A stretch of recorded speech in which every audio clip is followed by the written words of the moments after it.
Oh, there I go. Okay. Hello. Hey, guys. Hey, Perfect timing. perfect timing. And Carlos, you're I'm gonna rely heavily on you for this discussion because I have a party at my house going on now, and I've had 4 margaritas. He's tipsy, so this can be an interesting show. We'll be all right. Oh, good. Oh, good. I can hardly wait. I'm not that much of a jerk when I drink. I just woke up, so Cool. I didn't know that I was going to be leaned on this heavy. No, it's Time to okay. take some pills. It'll be fun. So How are what's you? going on, everybody? We're Good. good. Yeah. We're good. Enjoying the weekend. Things are going well here. Yeah, we just lost our heat wave, so it's down from That's great to hear. 85. So I've been enjoying a patio afternoon, so to speak, or during the day. Good. So I've been sitting there reading and stuff. That's awesome. Michael going to be with us this evening? No, Mike is not. Mike will No, not be, but Alan may. Alan may come on. Alan said, in a post on Facebook, I may try. No, and I have read him. that. I read that. I didn't know if he how serious he was, though. Well, I think he's 50-50. Uh-huh.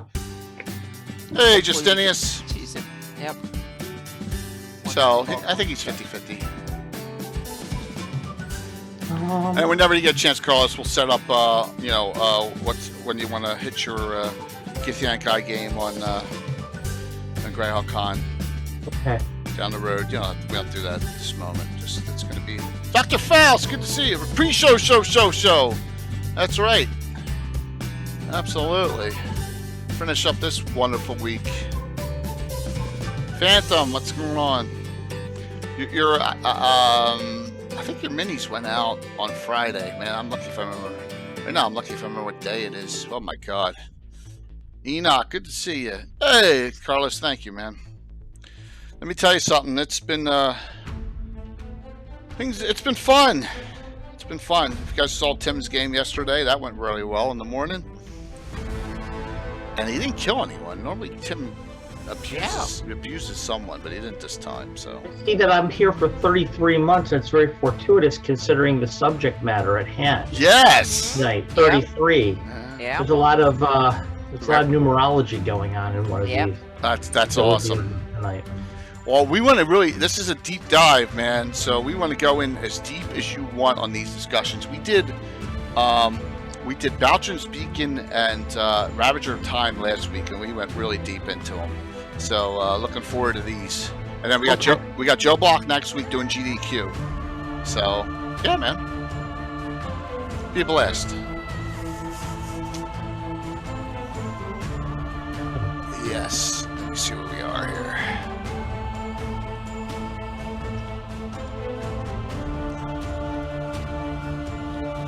And some of my guests, family guests, you never know, may just come upstairs and say hi where they depart here. Yeah.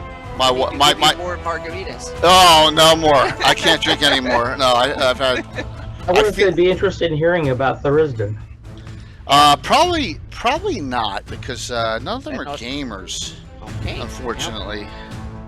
But I was joking. I don't think anyone's interested in hearing about Tharizdun. It's only us and hopefully the audience. Yep. well, someone on a post, Carlos, I don't know if you saw it, said that where Tharizdun came from Rob Kuntz came up with the name. Mm-hmm. From Theotian, from a book, from a novel. Yeah, Oh, yeah, I've heard that as well. I did not know that. Mm-hmm. I knew that. I've heard that he came up with it, but I never heard the backstory. Yeah, Tharizdun's kind of Rob's baby, which is one of the main reasons why I suggested that Alan would be a part of this conversation. Alan's pretty much the go-to guy for anything regarding that. Yeah. Whole part of the Greyhawk history. Yep. Oh man. 650. We're in good shape here. Woo! Hit that. You're getting an exclusive look today, by the way, at something. That is awesome. Thank you. As you can see, No problem. It was Amanda's idea, actually. Now that she's back in the country, my life is getting slowly back on track now, so I can actually focus again. very cool. Yeah, she's been out of the country now for 2 months, maybe 2.5 months almost. So it's just basically been me trying to put out fires around the house for the last 2.5 months. Hey, Inquisitor.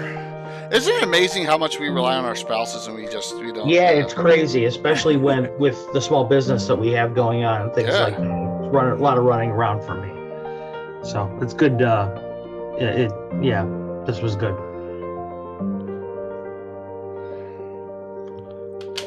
I guess I will continue to make my map while I wait.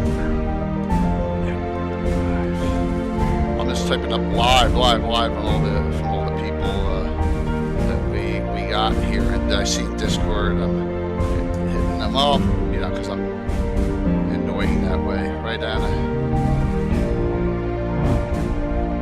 We got a really cool Legends of Lore show. Yeah. We got a really cool Legends of Lore show this week too. Which is I've set up like 4 or 5 examples. Yeah. Oh, that's great. I haven't prepped anything yet, Anna. So hey, Shattered Jane. It's usual. Normally I'm the one that goes seat of my pants, no prep, but this time I have prep. So Shattered, you're going to get fresh looks at this because I know Carlos has got a genius idea about these, and I agree with him, and we'll talk about that for these two. And I love these adventures. These adventures are like just Gary Gygax's legendary gold. And, a lot of people. Well, I don't want to babble now, as you can see. I'll stop babbling.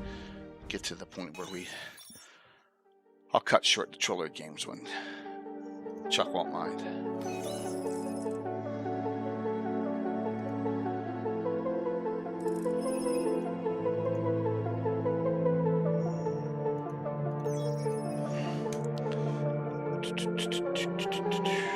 Let's see, I think that's it. Alright, I think we're good here.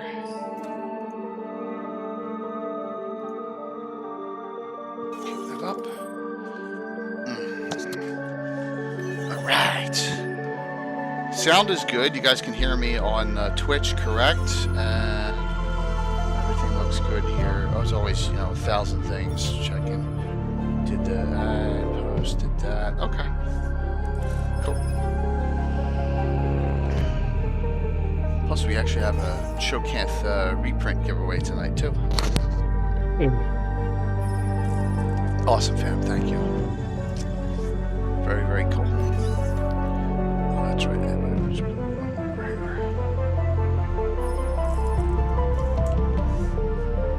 All right. Switch this up. Yeah, if Alan can hop on, that's great. If not, at least he was thinking about us. I got you, Phantom. I'm gonna try and do it right now. While I got 30 seconds here. Let me see if I can do this in my inebriated state. Woohoo! Yeah, I know, Anna. It's funny. It is. I could never DM this way. I mean, if I did, I guess I could DM this way, but just... You could, but the players might not enjoy it, or the player might enjoy it immensely. I don't know.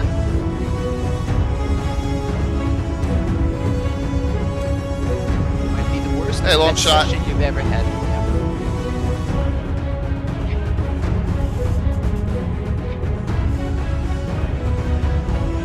Awesome. We got 6:55. We can hit this button now. Thanks, Boris. Tonight, we continue our in-depth discussion on my campaign Wall of Fame with 2 unbelievable legendary classics, buffeted by Gary Gabbin.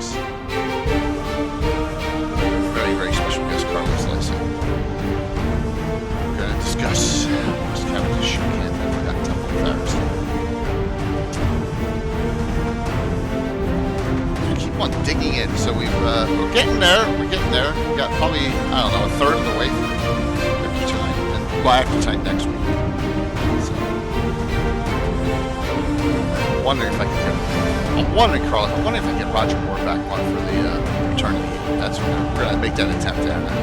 Yeah. Make that attempt. Yeah. That was such a great discussion. So everyone, sit back, enjoy, ask questions, delve deep into 2 wonderful Old. I know one that was really old. That's a good background story too. Carlos, you have an original Tsojcanth? You. You do? Wow. Hey, Rob. You're talking the WinterCon one? Yes, that's worth like $1,000 now. Oh my gosh. I don't have the original one. I Yeah, have that the original. disc ones.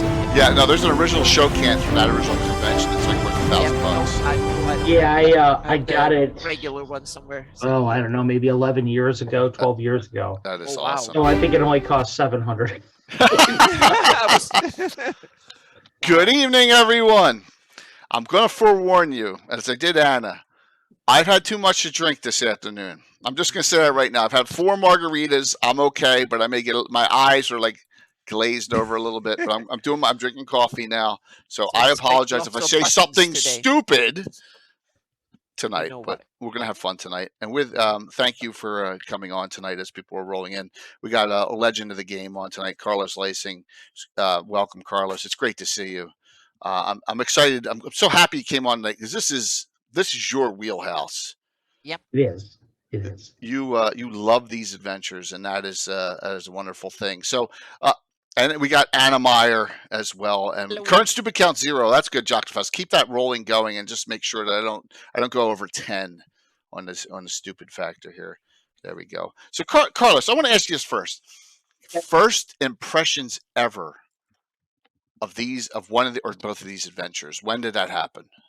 The first, for me, Tsojcanth came first, actually, when I first got it. I remember being a 12-year-old kid and picking that module up because I just like, you have to remember some context here, okay? For me, at least, Monster Manual 2 wasn't a thing or anything like that at all. So we were starved for new material at that point. It's the heyday of D&D. We're at least at that point in time, we're all looking for something new, something cool to kind of, take the game to the next level for us. So I bought it because I didn't recognize the monster on the cover at my local game store. I took it home, and I still very vividly remember I was laying on. It was wintertime. I'm laying on my stomach on my living room floor with it open in front of the fireplace, and I'm reading it. And my little 12-year-old mind is just being absolutely blown by what I'm reading in here with all the new demons and the devils and magic items. And it was everything I was looking for in a module and more. It rocked my little socks off. And that was my first impression of it. I mean, I could still remember ripping off the cellophane to that module. It was really a very formative moment for me in gaming.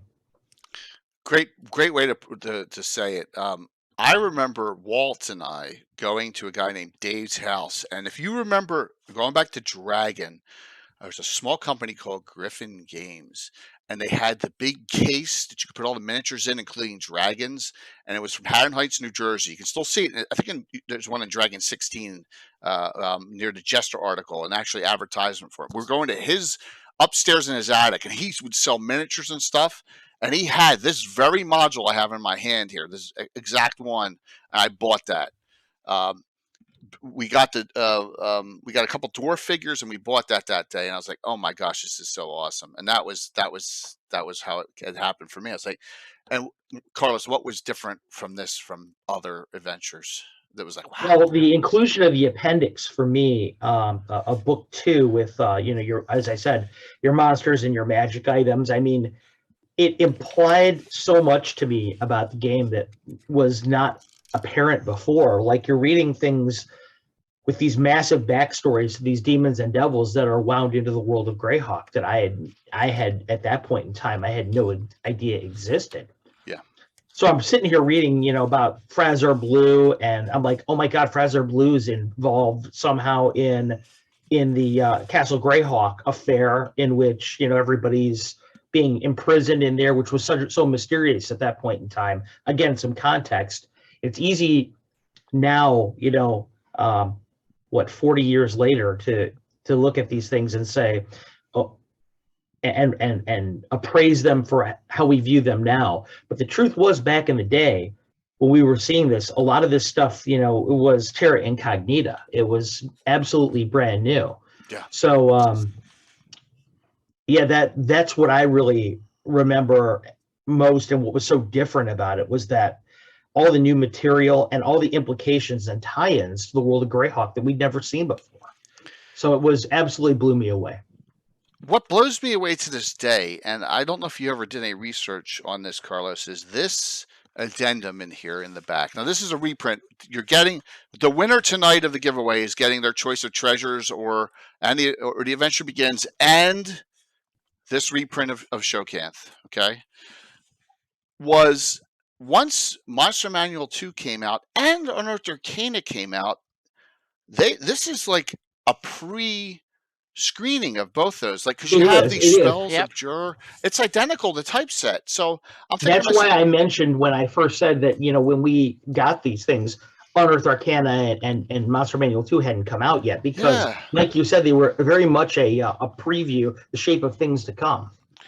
Yeah, they were kind of from the earliest adventures, the production values were not anywhere near this. This was the first adventure that had up the game when it comes to art and layout and stuff like that. And also the descriptions themselves. I think they started to understand the craft of creating a module for D&D much more than they had in previous times, so to speak. Yeah, I think it's easily is throughout this the Tsojcanth one. Yeah, what year did it come out? 82. 82. They both came out in 82, which was a little weird because they're so different in appearance and presentation.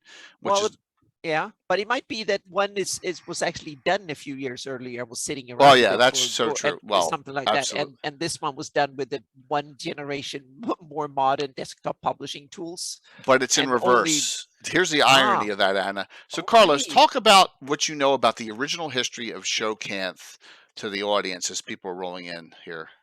Well, for those of you guys who aren't familiar with it, the first iteration of Tsojcanth, actually, the book itself was for WinterCon 5.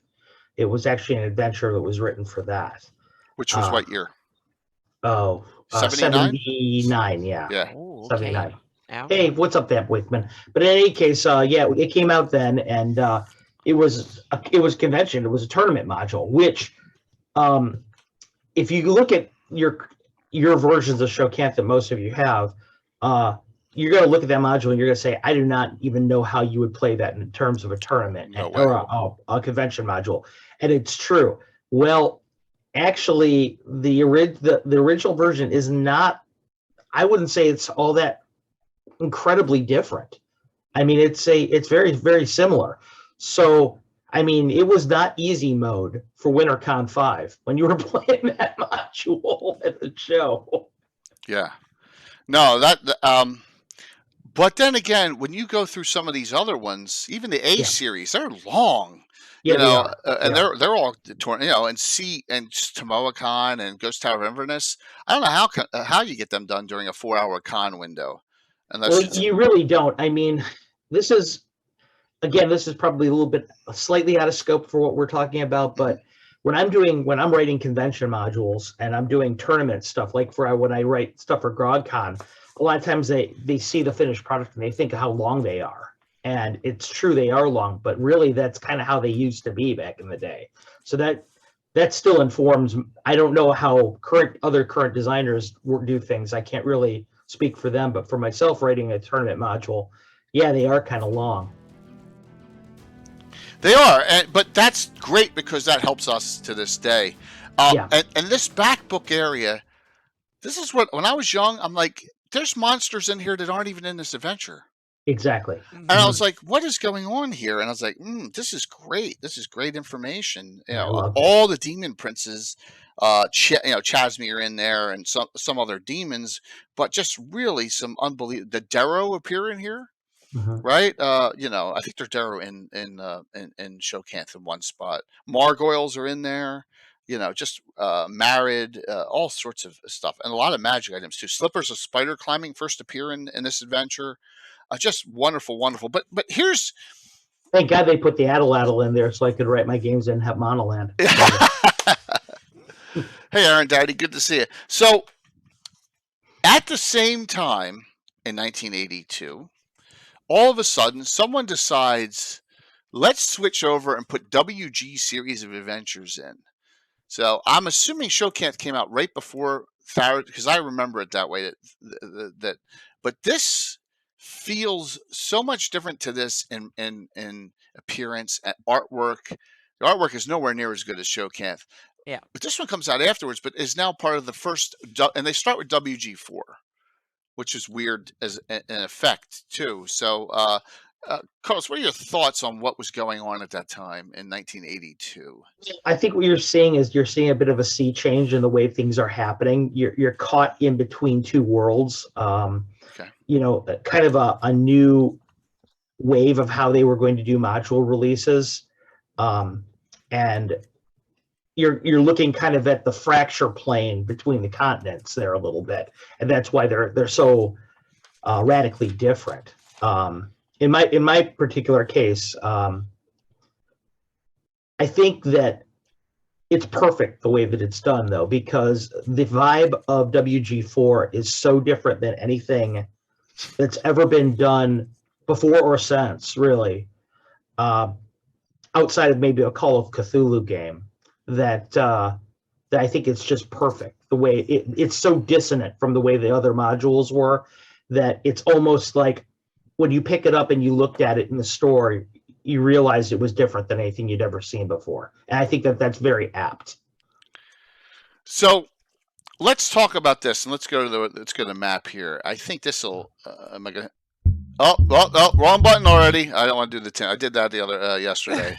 I hit a wrong button there. All right, so if we come here, here's Altamira. Let's swing up to where we are on these wonderful adventures. Yetiel Mountains. There's Tsojcanth right there. And Tharizdun is here. Okay. I'm trying to get him as blown up as possible. There's Igwil's Horn. And the Obsidian Citadel as well. I was right about ready to mention. Don't think that there's no that it's an accident, the location of the Obsidian Citadel, that's so close to those two. And do you think that has to do with the whole story behind what was going on with Igwolf and? All I'm going to say is remember who Gary's DM was at that point in time, and remember who the creator of Tharizdun was. Okay. Yeah, Rob. they're the one and the same. It was Rob Kuntz. Okay. Rob was running the games at that point in time. The fact that it was placed, that those things are placed right there, there's no accident whatsoever. That was my thought on how these get connected. Because when you think about it, this adventure has no Grazitz, has no Igwolf, has no, within it, only in the mentioning of and I'm getting ahead of myself. So let's talk about another great thing about Tsojcanth. Tsojcanth has an entire outdoor setting in it, in the entire book. Mm-hmm. The book itself has one of the first times massive amounts. Hey, Sky's Jeff. Yeah, this is going to be a great discussion tonight. Thank you, Bloodwild, for that resub too. Let me go here and let me see if I have the map here. I printed a bunch of stuff. I have this. The outdoor Tsojcanth map. It's so reminiscent of the D maps, but it's outdoors. Right? Getting all the way to Eagles. So I'm just got numbers on Players Wilderness map here. So it's so reminding of going in the Underdark, but in reverse. You had a lot of traversing just to get here. To find that location and get here, and there's a lot of encounters outside. Some of them are really nasty. Any of them bring up your memories, Anna or Carlos, there on these outdoor encounters? Well, definitely the Blue Dragon is a very vivid and very short memory in one game that I played in. I remember getting aced before we even made it to the cave, but. In the case of Tharizdun, obviously if you do the whole background setting at Gnome Vale, that is a really, really cool beginning to the module. Yeah, absolutely. And Gnome Vale's important in Tharizdun because that's where you get the emission from for the second one. Yeah. So, and here's a picture of the Gnome Vale, which leads into a lot of my thoughts about the whole thing. Yeah. which is a great point for discussion here. So there's an Elven Warder band in here. I forget if they were Greyhawk or if they were standard elves. I don't know if it even says here. I'm looking through here, and I don't even know if it says that. There's Hobgoblin war parties, Mountain Dwarf war bands, Tribesmen, the Hermit, Wyverns, Eagles, Border Patrols of Kettites. I mean, there's Landers. There's a whole. Let's talk about for a second that Hermit with that friggin' domination ability. Yeah. Holy moly, was that nasty? Yeah. Well, how the heck did he end up out there? Who is that thing? That thing over there. I remember thinking to myself when I read that, you want to talk about a TPK waiting to happen. Yeah. And that was a bad encounter. Well, it says he can dominate 5 creatures each 20th level, 20 hit die. Yeah. But I think it's one of these interesting things that have come back in later edition, the 5th edition stuff, where monsters and NPCs don't follow the rules of characters and character creation. Yeah. So you just create them. You just put together whatever cool mechanics you want to confront the party with, so to speak. And that was an old school thing that then came back in vogue in 5th edition, and in Pathfinder 2 also abandoned the construct the monsters from the same rules they construct player characters to now construct it freely, pick and choose cool abilities and do it. So it's kind of interesting. We see a full circle back again. Yeah.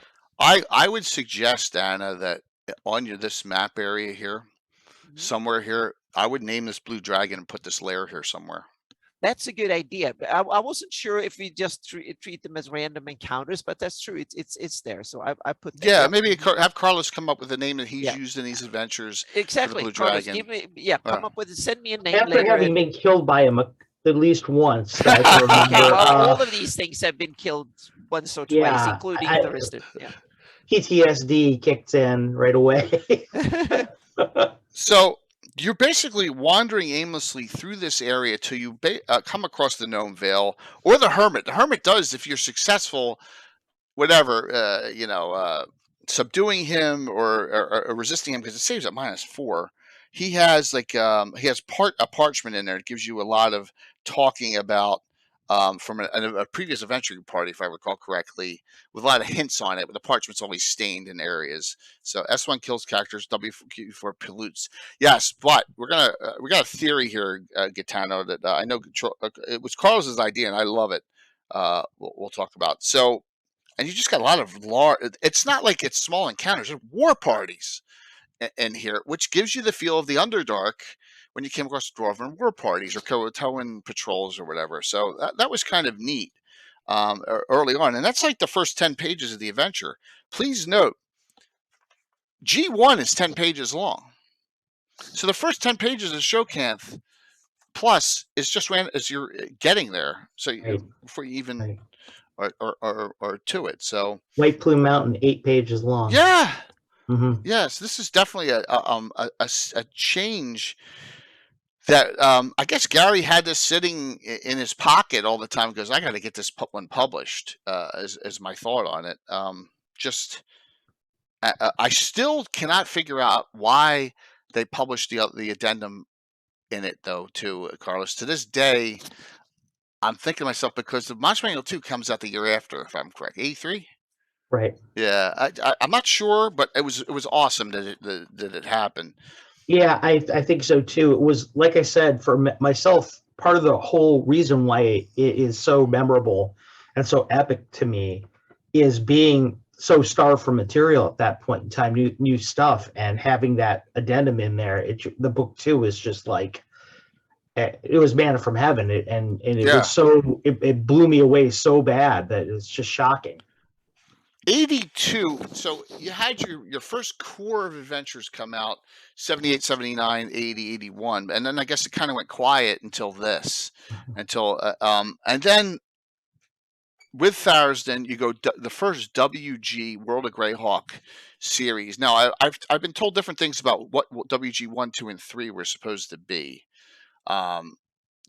Free Sea Greyhawk was one, right? Or supposedly. Supposedly. Yeah, but they start off with WG4 off the bat, and they say this is a sequel to S4. Mhm. Even though the levels are lower on it. Number one. Two, I don't know if it feels contrived, but the introduction on this, you're back at the Gnome Vale. Assuming you have done Tsojcanth and finished it, and then you're going to go to Tharizdun, then you're going to go, they're going to ask you, hey, Kung Fu, trust me, I got you on this. Chuck promises the stuff tomorrow morning. He's away with his family this weekend. Yeah, trying to get the codes from Trollord from last Sunday's show still. So please hang in there, and thank you for your patience. Give us, Carlos, this is I think genius. Give us your thoughts on the two adventures intertwined. For me, it's clear to me that the two modules are inexorably intertwined. But I actually think that the best way to play these things is with Tsojcanth as the sequel to Tharizdun. I agree. I've always felt that is that interchanging them in order of play is the best way to go for several reasons. But just if for no other reason, a logistical reason and a plot reason, you want to go with WG4 first for sure. I have a lot of thoughts on WG4. Yes. We're going to bounce between them. Go for it, man. First of all, WG4, I have never played one single, and I played this module, I would say 20 times at least, okay? I have never seen one time that this module does not degenerate into an all-out brawl right in front of the temple. Yeah, I've never seen it. I've never seen a situation in which that doesn't happen, at least in some form or fashion. I mean, sometimes the format it takes is a little bit different, but for the most part, it almost always is just this all-out brawl right out in front of it. But what I also think is really interesting about this module is it is incredibly, incredibly easy to miss getting into the module. Yeah. You play this module, if you don't hit 3 secret doors in this module that are not apparent, they're out of the way, okay? You're not finding the Undertemple. You may never even know that this place exists. Yep. Yeah. So that in and of itself right over there is an interesting piece of module design. I think this right over here, you hear a lot about in later editions about how, for better or for worse, or whether it's true or not, I don't even want to get into whether it's true or not, but you hear a lot about the dumbing down of the game in subsequent adventures, subsequent different iterations of the game. You know how I feel about other editions subsequent to 1E, even though I play 1E. I think that they're all good in their own way, okay? But this is a good example of what is meant by not easy mode in E1, okay? In 1E. Yeah. Because it is super duper easy to miss the entire module if you're not careful. And the DM just closes up his book and pushes it away and says, okay, well, all right, next adventure. Mm-hmm. Yeah. And I don't know that that's really what you want to do with module design. I don't think you really want to be that inscrutable about it. But I mean, I can see at the same time that is the whole aesthetic of that style of play. So I guess what the very first thing I think is very interesting about it, besides the fact that you get that the module begins essentially the same way every time with that all-out brawl, is that the design of the module is such that it is very much it tells the tale of the way that whole the aesthetic was at that point in time, the design aesthetic was. Yeah, I think it's a really valid point, and I think it's interesting because the way I see it is that different edition emphasize on different aspects of the game, and old school first edition is very much that to get the players to think critically, strategically, practically, and it's that the kind of it's a mind game between the players and the DM about being smart and outsmart the other part stuff, and so that is toned down in later editions. And so if you like that kind of interaction between the players and the DM, old school gaming is really for you. That You've heard, yeah. I'm sure you've seen the memes and everything about that before, about, you know, kind of a standard operational procedure for going in through dungeons, how you have to turn over every single last stone within. This embodies that. Yeah. This embodies that. Yeah. And my kind of caution is that if you don't like it, it's too, it kind of, the bit story suffers a bit from this, because you instead of having a game full of story, it's a game full of, the DM sitting waiting for the players to say that they are looking for this, or say the keyword. Right. You're doing a lot of searching for secret doors, exactly, a lot of trap rolling and stuff like that. It can be very tedious for a party, so unless the DM uses their, you know, your storytelling skills to just go beyond. Well, you roll for traps, you don't find anything. Yeah, and that's the other thing I want to say with this style, is that the DM needs to read these and be aware of all the stuff, because if the DM misses one of these clues when the players ask for it or says something that I'm looking there, then the whole adventure might be derailed and it doesn't work. Precisely. Yeah.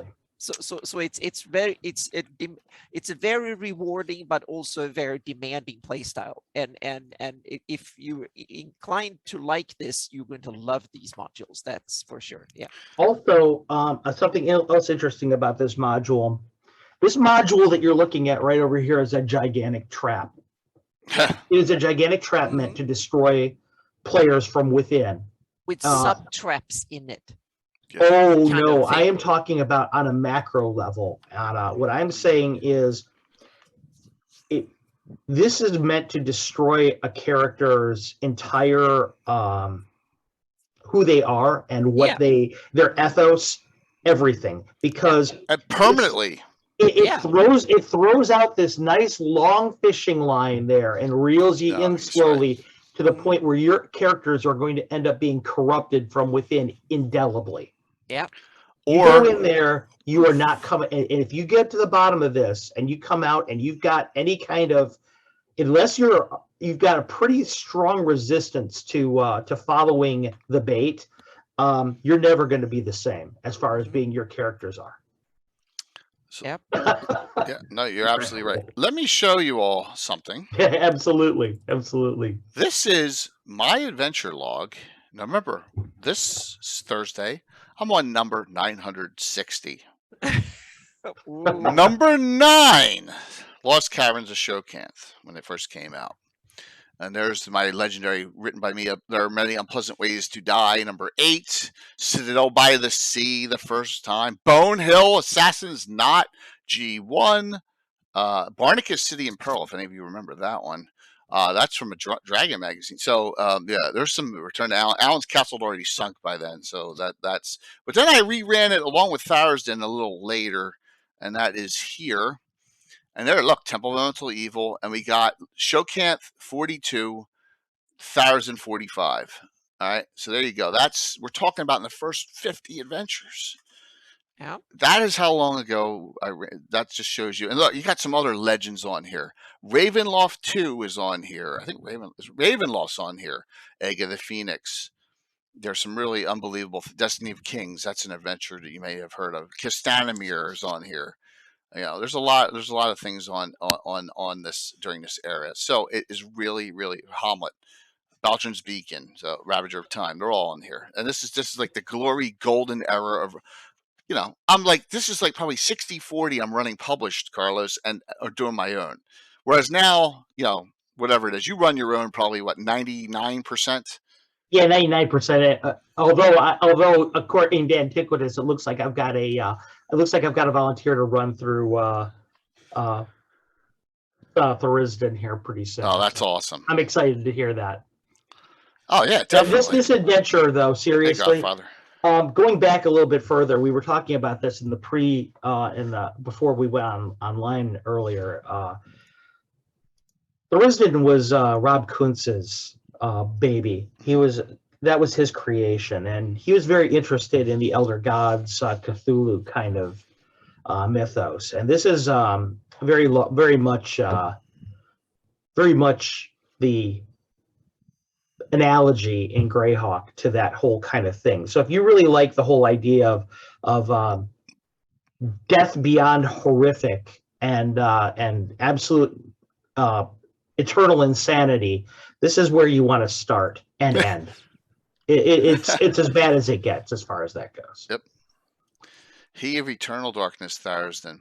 The Black Cyst is here. Here you go, 333 gems. There's your 33. Yeah, that's what I was referring to. Absolutely.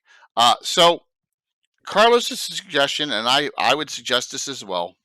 You take the front part, the outdoor adventure part of Tsojcanth, and you run that in the front of this. Get to the Gnome Vale, then run this. Then when you're done this, then you run this. Correct? For the poor character. Correct. That is sort of how I like to do it. It's sort of it extends everything out a lot, but it actually does make the whole thing flow much more smoothly. Yeah. And it makes a lot more sense. What you say, Anna? I was just going to say the poor characters have to first survive the Tharizdun temple to then get to Tsojcanth. That's one tough assignment. It is a tough assignment. With the dragon and stuff thrown But in I there will too. say this though, Anna, considering the way that Tsojcanth is designed, if your player characters make it through Tharizdun, they should be okay. That's true. That if they can level up and get all the make use of treasure and stuff, then of course by that time they may be willing to side with Igulov by that time because they might be ambitious. They're bordering on evil as it is. But... and ambitious and powerful and all that. So So let's delve into these a little deeper here. So you get through the outdoor part and you get to this point. You're in the Gnome Vale, and it turns out that you don't know that there's a Temple Tharizdun there. There's two monsters on this upper level that are memorable, that are legendary, that first appear in this adventure on the upper level that you fight in this big fight. What are they, Carlos? The two big ones. The giant, first of all. The mountain giant. He's the big guy, but the Norker. The Norker. This is the first appearance of the Norker. 2 attacks per round. Super Goblin. Armor class 3. I would say the armor class 3 part is the part that's the killer. Yeah, absolutely. Yep. And then the mountain giant. 4 to 40 points of damage on a swing. That'll ruin your day. And he just shows, it just comes down the hall and you're like, what the... Boy, that's bigger than a freaking storm. You know, I mean, that's how big the guy is. And so it's the first. Can you repeat for the viewers what the expected level of the player characters is for this module, by the way? 5 to 10. So everybody out there who plays games with me in conventions, please stop saying they're too hard. Anyway. Yeah. Levels 5 to 10. It's a wide spread. Yeah.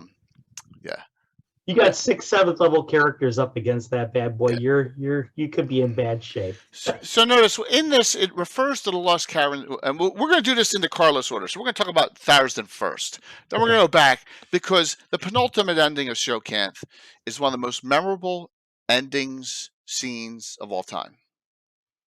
The artwork is unbelievable, and if you don't know what I'm talking about, you're going to find out, and it's so wonderful. I have one major thing that I regret, and it's just like Lareth the Beautiful. I wish I had kept this character around, been able to somehow, right at the end, because it's just a memorable person, individual. But other than that, it's a wonderful adventure. It refers to Tsojcanth all throughout here in the beginning, talking about, look at it, says it multiple times here in big letters about Tsojcanth and all. So it's assuming you ran it first, but it's not necessary. You got your outdoor encounters, getting from the Vale, you're going south now, not back north. So and you can use them. Arakocra are in here too. A lot of people know Arakocra now from 5th edition, right? As well, and the artwork is different. I don't know who did this artwork in here. It's definitely not easily in this one. So no, it's not. Yeah, it's also somebody who's retired because I tried to retain them for interior art for some of my modules. Oh wow, okay. You got the Orcs of the Rotting Eye tribe, which is really a cool name. Clan of the Jagged Knife. So you got some good names in here. But when you get inside the temple, and here's like there's just the top level is, look at this. You got some. These are the guards positions. There are gnolls here, but Norkers. There's just Norkers everywhere, and it runs so that there's giant halls on both sides, running into a middle area, and you get funneled in, and they come from both sides, and you're like, this is where. And I remember Marco, with his character Swain, did one of the most genius things ever. And he took one side and he put a cloud kill. You know how cloud kill moves very slowly right down the hall, and that took out half the side. Brilliant use of a cloud kill spell, kills the Norkers almost instantly there. And that was if you have a 9th level mage, you have the capability of having that spell. But I mean, it is a lot of defenders in here. Ogres, there's spellcasters, So this is almost like G1. You go right in, and there's a big fight right at the beginning. Yep. So. No problem there, David. It's good to see you, and thank you for hopping on, Hello. man. Yep. So, the battle's cool, and in the battles, it feels like attrition. Though the battle, it's funny. It's so weird because when you play this module, and I can't stress this enough, your players will feel like you're burying the lead a lot of times, depending on who what your player characters are like. If you've got a party that's really combat oriented, this is the module for them. This is it. Yeah. What happens afterwards is really dissonant from what happens here. So it's very, I think as a DM, this is a very challenging module to run. It is, but this is a fun one to run. So it's one of the greatest of all time in my mind, because it does so many different things well. Yeah, and normally people are used to the big fight at the end, not like at the beginning. Exactly. Yeah. So this is going to drain you of resources, spells early on, and then once you get in, you find all these hints everywhere. And I remember the statues. You had a statue of a fighter, a statue of the 4 base classes, all color coded, kind of, right? And that was the big thing that I remember down there. And it's like, I wonder what that's all about. So, but then you're right. There's all these. If you don't find these secret doors, you ain't getting beyond that. You're like, oh, this is it. We finished it. Right. Yeah. By the way, we had a ranger character that was playing with us the first time I ever played this game, and they found that Qualls feather token. You just went by, and I remember them almost weeping with joy with the first time when they used it. They're like, "How can I find 1 million of these?" Yeah. One of those great items that you would hope that there was more of it, but one shot you get in 4 plus 4 hours. It's nasty. And because some of them are like you have the whip, you have some weird. Of course, they're going to find that one after the main battle's done. Yep. So have fun with that. So there's some great things here. There are 2 hill giants, but that's nothing compared to mountain giant. Right. And at this point, I want to say we're running critical hits. The Roger Moore table of critical hits at this point. So that mountain giant crits, it's 8 to 80 on the double. Most characters, like a 7th level fighter, can handle that. A 7th level mage is getting slaughtered. And so this was, yep, yeah, Scotch. It's a great item. It's right in the original Dungeon Master's Guide, right? That calls feather token, Carlos. No, that calls the original is, but that's a variant. Oh, that's a variant. Okay, thank you. That's a variant of it, which is why that ranger character I was talking about was almost weeping with joy. It was a useful Qualls feather token. Trolls. The most I can crank out of a 7th level mage is 78 hit points at 7th level. That's the most I can crank out of one. So you're right, 80 you're done. Yeah, and that's with all sorts of con bonuses and all sorts of things. Yeah, that's also with a Quasit familiar that have maximum hit points. And I use toughness as a feed. If they give toughness, it's +1 hit point per level for me too. So some other, but that's really min-maxing it out. Yeah, that's crazy. And there's Annis in here too, and they're nasty at armor class 0. 2 of them too on top of that. Notice this typo right here, 2 to 0. Mm-hmm. There's a typo right there in here. There you go. There's your calls.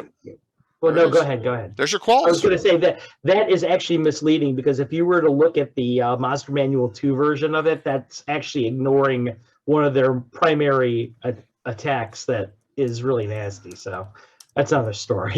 Yep, that's true. Submission. I'm just thanking Von Moku. By the way, everyone, we have 25 events already in Virtual GreyHawkCon. So One of them is not mine yet. I know, I'm running one though. which is I'm great. running one though, everybody. So it's going to be awesome. It's going to be an and awesome. by the way, Von Molku, excuse me.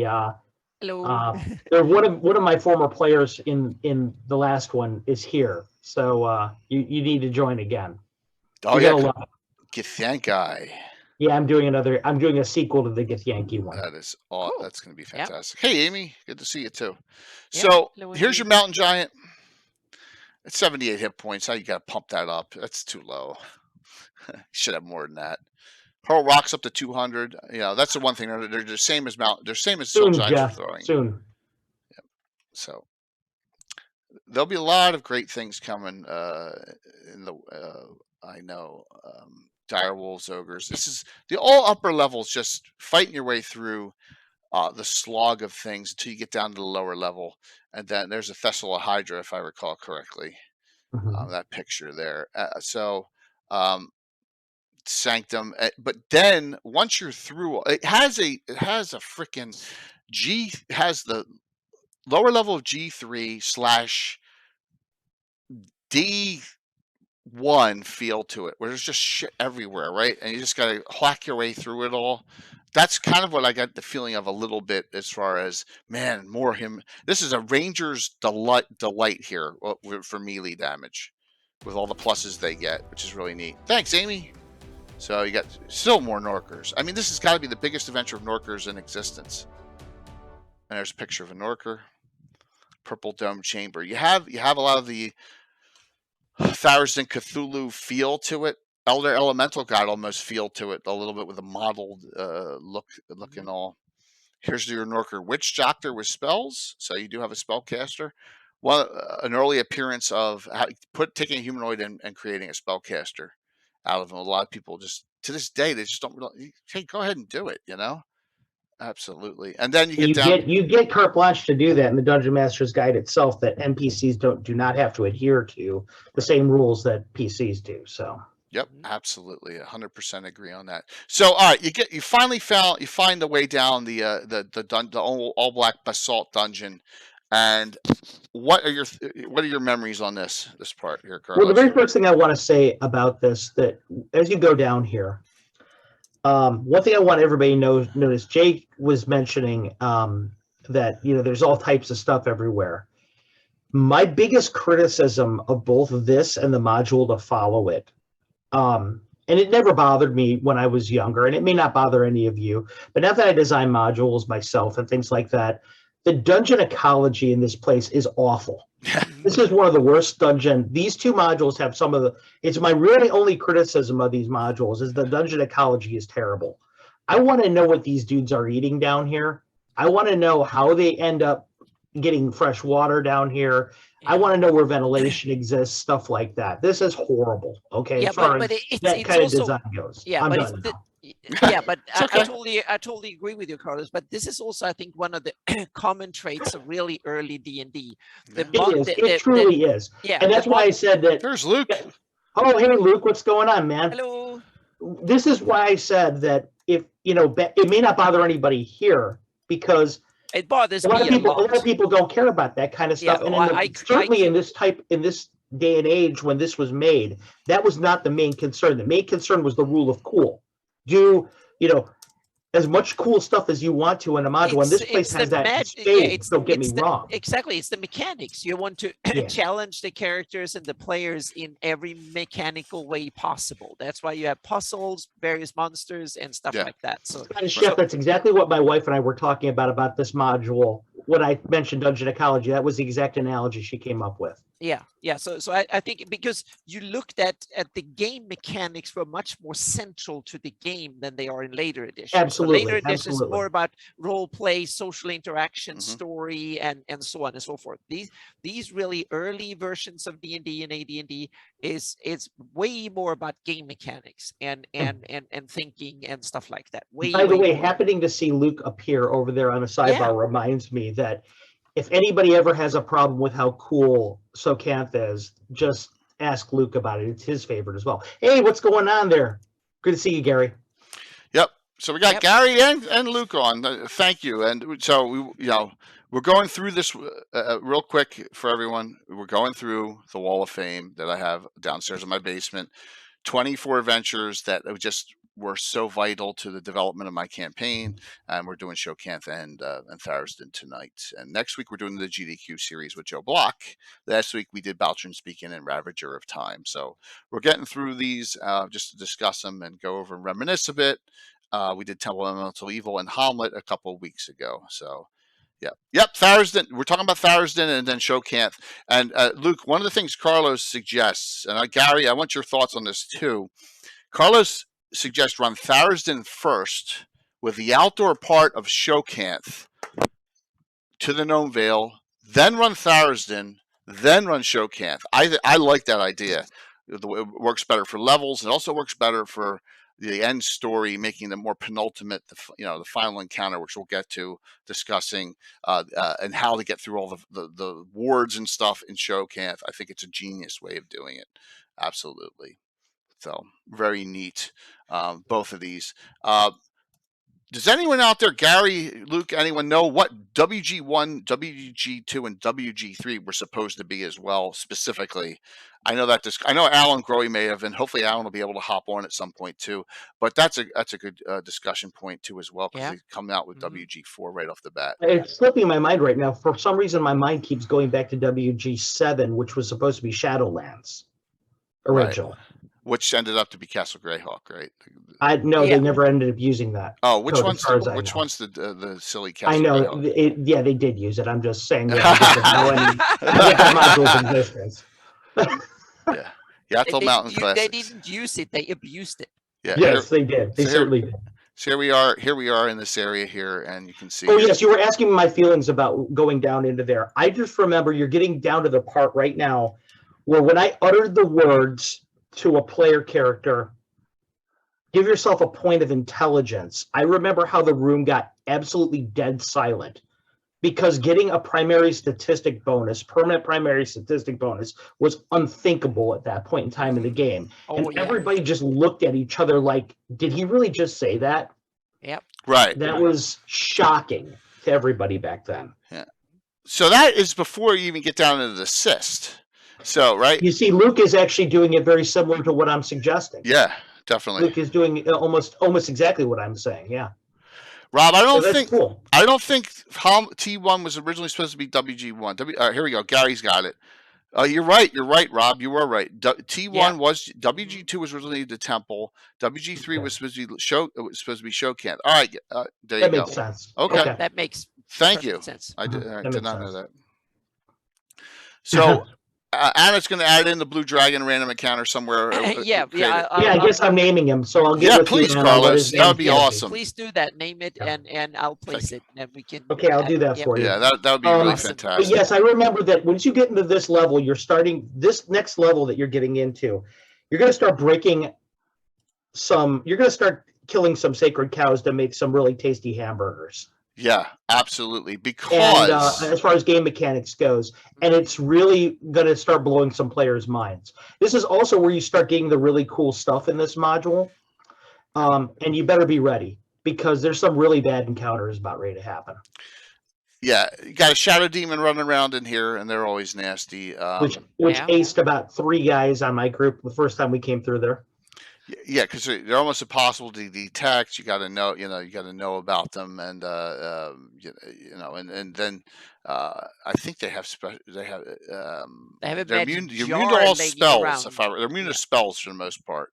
So that's a monster that become less dangerous with additions. I think the 5th edition Shadow Demon is not anywhere near as nasty as the really early ones, if I remember, because I don't remember, but I remember being much more scared and also loving to use them more as a DM back in the day than today. They're not that dangerous. You're scrolling a little bit too quickly right now because. oh, I'm sorry. No. I don't want this to be lost because this Sorry. is one of the most important parts of this module to me. Go for it. Okay, so when you're going down into this part of the module, okay, you're starting to use the iron horn. You're starting to wear the robes of Tharizdun. Yep. This is where I'm talking about. Have you ever heard of that trap where you go into this increasingly slender hallway and then you realize that you can't get out eventually? Have you ever seen that trap? Yeah. This is kind of the same thing in terms of design goes. You don't really realize it as you're going, but to go deeper and deeper and deeper into this module, you're being forced to take on the role of becoming a cultist of Tharizdun himself. Okay, you're starting to wear the robes. You're using all the Tharizdun artifacts and things like that. All the stuff that's consecrated to the chained god. Mm-hmm. Slowly but surely, you're going to be corrupted from within, and that's what I meant about the trap in this thing, and how you can walk out of this place indelibly changed. Well, yeah, because otherwise you will take too much damage and you will die. So that's the only thing. The cold itself. Within minutes. Tharizdun is the only thing that protects you down there. Yeah, exactly. On your side. Yep. Mm-hmm. And it's a delicious kind of corruption because he's your protector. It's preying on players' greed and thoughts of exploration and things like that. Oh, we've got to go forward. That thought we have to go forward. We have to finish the module. But in doing so, you don't really realize until you're too deep in what you're giving up.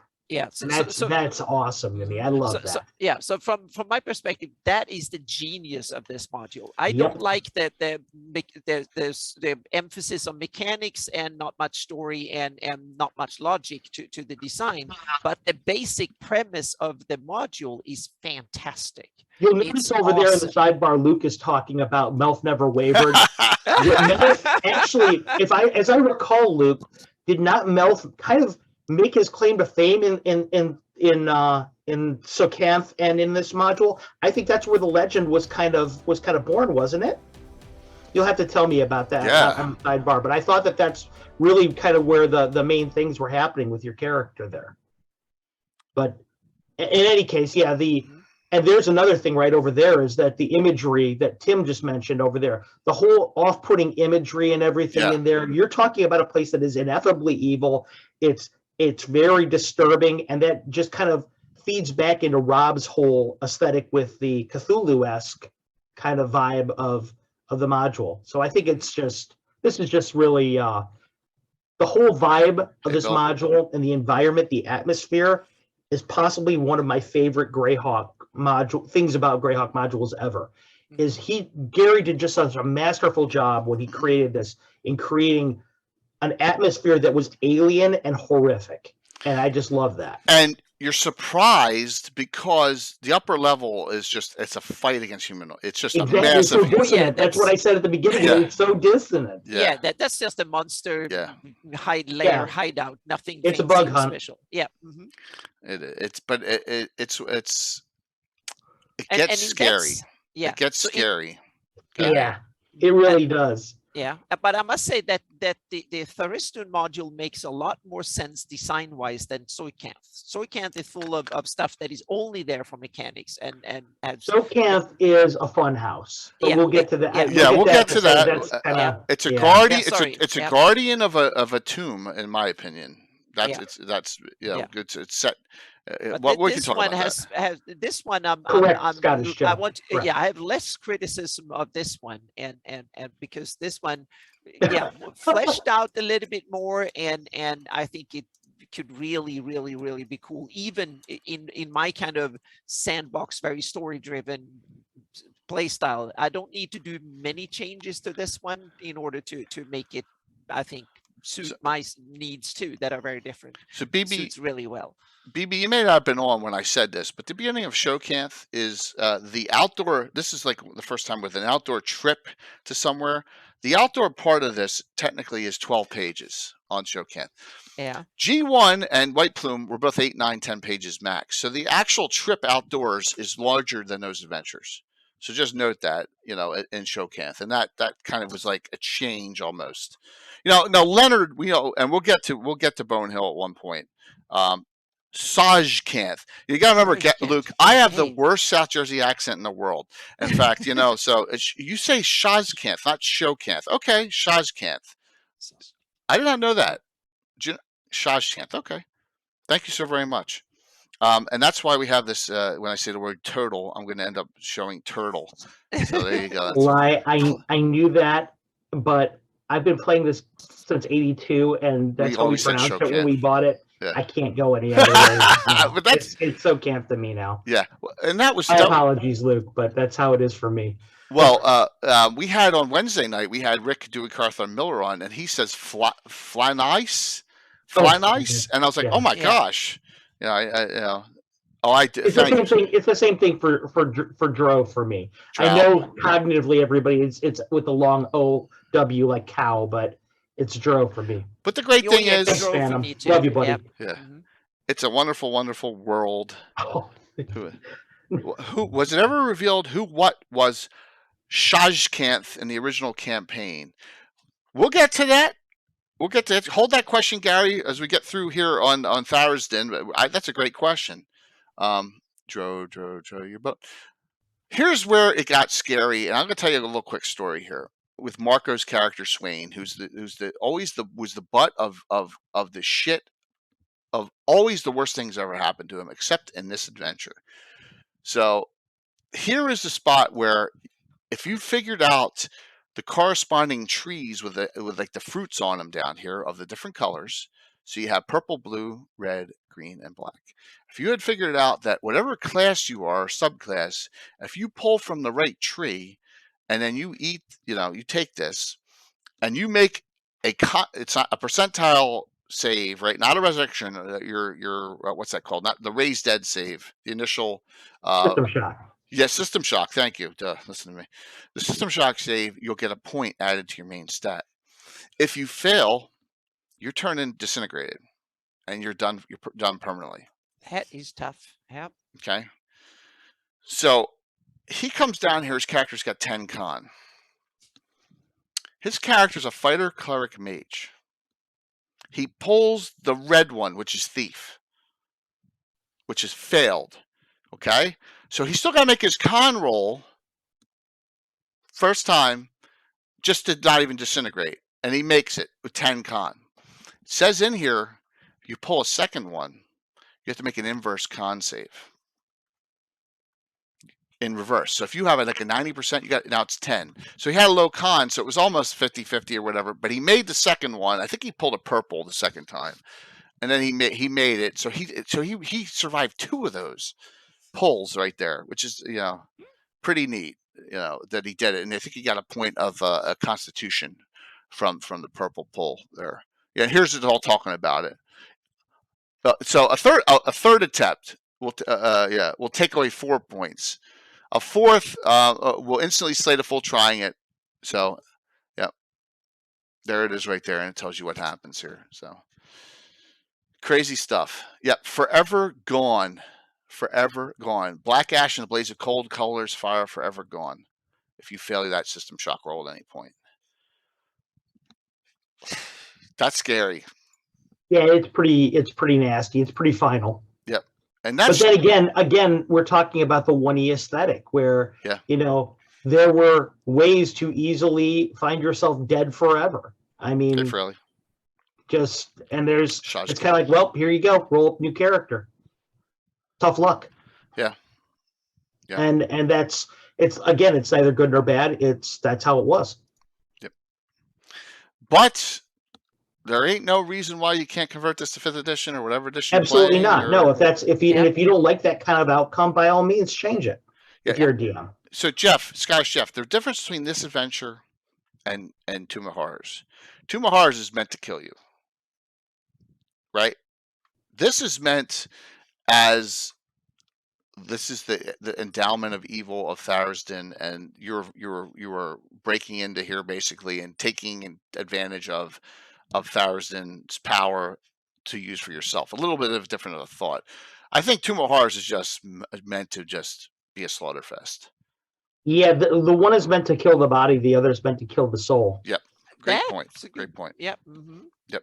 Absolutely. Great point, Siglin, too. Mhm. So you get deeper into the Black Cyst, right? 10 minutes seems more like 10 hours. So time almost stops here, too, as you go deeper and deeper. It's freezing cold. Into this area where you find some more ancient items of that are super powerful. One of the most powerful items in the game, the Wand of Force, is in here. Probably my favorite high level magic item there is. +5 bastard sword, isn't it? Yep. Usable by a magic user. Yeah. Yeah, and it also can just take down walls of force with it. Yeah, the cool thing about a Wand of Force, too, by the way, is it says in the book that you can recharge it. If you ever need to recharge your Wand of Force, then you're an idiot, because all you have to do is cast Wand of Force and drain it. Right. Absolutely. You should never need to recharge it. But in the middle of a fight, a high-level fight, if you got a mage, it's like, walls of force you off and you just touch it. Oh, that's just, yeah. It's a Jedi Knight's lightsaber. That's a great point. See, it really is. We're getting Luke's perspective when his dad was doing it. So it looks like wow, that's a cool thought on it. That it actually is. So does it say that it glows like a? It says it glows kind of bright white, brilliant. Bright white. Okay. And the description of it, but why not make it glow different colors based on the wielder's ethos or something? Yeah. The first time if you're lawful good, you use it, it's glowing brilliant gold or whatever. You set your color yourself as whatever the hell you want to do as a DM. By the way, Dan Wickman, I was talking to you when we were talking about the Githyanki game. I don't. Yes, and Chad is. Chad Tokarlis actually came here a couple weeks ago and helped me out when I had a game, a Saturday Night Special. I'm sorry to hear that, Dan Wickman. He drove up from Maryland. It was pretty cool. So I think I've only ever did that to escape Maryland. I've only given a Wand of Force ever from this adventure because it is such a powerful item. +5 weapon is nasty, plus all the abilities on it. And yeah, there's also I lived there for 4 years. I should know, Van Wick, but but seriously, I remember my main PC actually got his Wand of Force from it. This is the Wand of Force that I ended up getting, and I almost never would use that sword thing. If you're a magic user and you're using a +5 weapon with your 2 hit rolls as they are, it's really not as imbalancing as you think, because you're not going to use that very often. If you do, you're being a fool. Yeah, the Cube of Force, I agree to, guys. Jeff is so. You're absolutely right. My thought on it was this item should not be allowed to be used by a fighter, but it is. So it's one of those items that you should keep out and make sure that a mage gets it. And limit it to spellcasters only, and then you don't have an issue, right? +5 weapon in the hands of a mage is no big deal, but in the hands of a specialized fighter really is nasty, especially if you're doing double specialization. And you have 17 strength, double specialization, it's +9/+9. So I imagine so, Luke. Fighter magic user, Elvish. Oh yeah. Yeah. Which is fine because that multi-class. Luke, just put it down in the sidebar. I'm curious. Did your dad give you the +1 Elvish to hit bonus for using swords with that weapon, or since it was a wand, he didn't give it to you?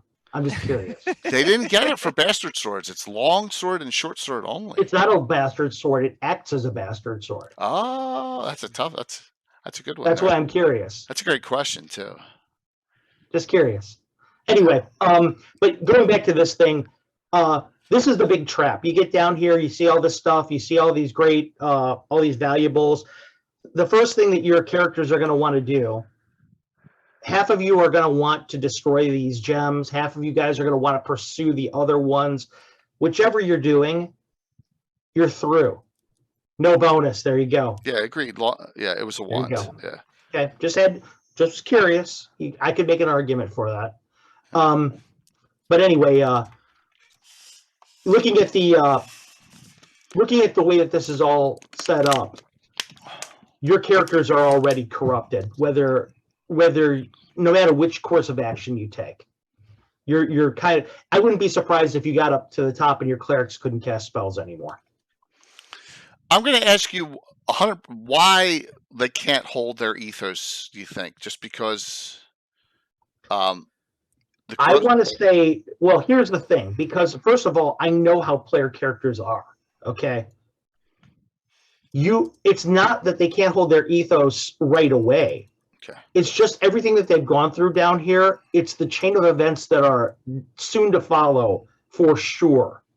Okay. And not only that, you've already made such contact and done so many things with these Tharizdun-based magic items and artifacts. I have a funny feeling that when you get to the top of that thing, you're never going to be the same. So right here, thanks to my original group players, Luke, Mike Olson, Sonny Savage, Richard Kuntz, and of course, I know that dude. Rob Kuntz for inspiration regarding the subject material of this scenario, which is very neat. Someone placed a post that Tharizdun was Theosian, a deity from a novel.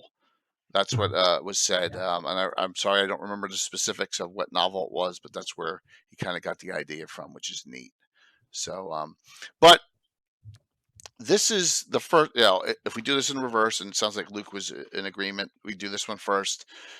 You're going to get some decent items from this. You may come out a little corrupted, but you have been successful, and yet no one's been disintegrated. We always have one person do the dumb thing and pull a second one and get disintegrated. We had that. Hey, Greg, good to see you, man. It's like deck of many things. You always get thrown into it too deep, and yeah. Yeah, we had someone, and we let that person get wished back once because he was such an idiot. But that's just we're like, we feel bad for him. Zeno, everyone, right, Bill and Tim, Zeno Cram. So, yep, and that is Tharizdun, a great adventure with a lot of combat and a lot of thought process and a lot of traps and a lot of finding secret doors and a lot of better do the right thing. There's no room for error in this adventure, which makes it great. It makes it a legend. And once again, just noting, I ran it here. If we go on adventure 960, I ran it here on adventure number, where is it? Tharizdun, number 45. So 915 adventures ago, I ran it on Tsojcanth. The second time I ran that was very close to that too, on the 1-2 punch. Yeah, poof. Yeah, exactly. Bill remembers. Maybe someone will wish me back. Exactly. So, and that is Tharizdun, and then we come to. Now you claim, Carlos, this is your number one adventure of all time, correct? My favorite adventure of all time. Okay, it's probably 3 for me. Temple of Elemental Evils 1, and this is probably 2 or 3. I love it. So, cool, Greg. If you're going to run these, that's awesome. Did you already do your Temple of Elemental Evil deep dive? Yes, we did. That's the first one I did was Halma and TEE. Yeah. Oh, good. Because don't get me on there because I can't stand that module. I did that. That was my specialty. I took care of that one. I was Anna and Tim and me, and then we did. Tim came on, and we did Dark Tower, Janelle Jackway's, which Goodman's re-release, and we love, and Fortress Elendar. We've gotten through some of them. So at the risk of me actually saying that somebody from Jersey has good taste, you actually have really good taste on your wall because a lot of those modules are some of my favorites. I just don't like that one at all. That's okay. Yeah, it's just it breaks down too much for me once you get to the elemental nodes. Same here. I never run. See, that's the thing. I never run the nodes. I don't ever go into the nodes. I ignore it. I love it. I'm sorry, I'm getting us off track. That's okay. We got plenty. Yeah. So my number 3 is on your wall too, by the way. I don't even see it though right off the. Oh, yeah, there it is. There it is. Return to the 8. Yeah. The only second edition one up here. Roger Moore's awesome. Yeah, we had Roger Moore on a couple months Go right after Gary. Not talking about the James Bond guy either. No, this guy's awesome. We're going to try and get Roger back on to discuss specifically Return of the Eight. It's a great although it features the hated Warnish Starcoat. Yeah, but come on. Was I on your show when I told the story about Warnish Starcoat? Yeah, absolutely. Okay, I was gonna say. But you love Almazad the Wise, though. I love Almazad the Wise, I do, but I do hate Warnish Starcoat. I hate Theoden Arisen. I can't stand that one. I don't really care about him one way or another. Yeah. Oh God, how dare you? How dare you, Gary? The colorless veteran. Oh God, Gary. Gary loves poking the bear, doesn't he? He just poked me with a friggin' military pick +3 to the heart.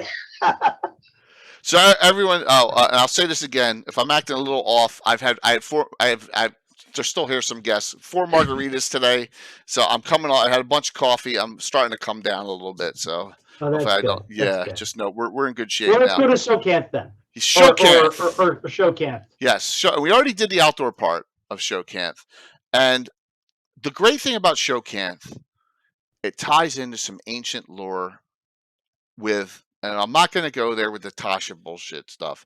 Egwolf and Grazitz. What Tasha bullshit stuff? There's no Tasha here in this. And all I'm saying is, I meant, Egwolf is not Tasha at this point. Egwolf's Egwolf, right, Carlos? Egwolf's Egwolf, but you can't ignore the fact that it's canon that she was Tasha at the same time. I actually kind of am. I'm the midway between you and Anna on this, I think. Okay. She's not Tasha yet in canon. Oh. Exactly. She's not Tasha yet. She's not. There's no mention of Tasha in here.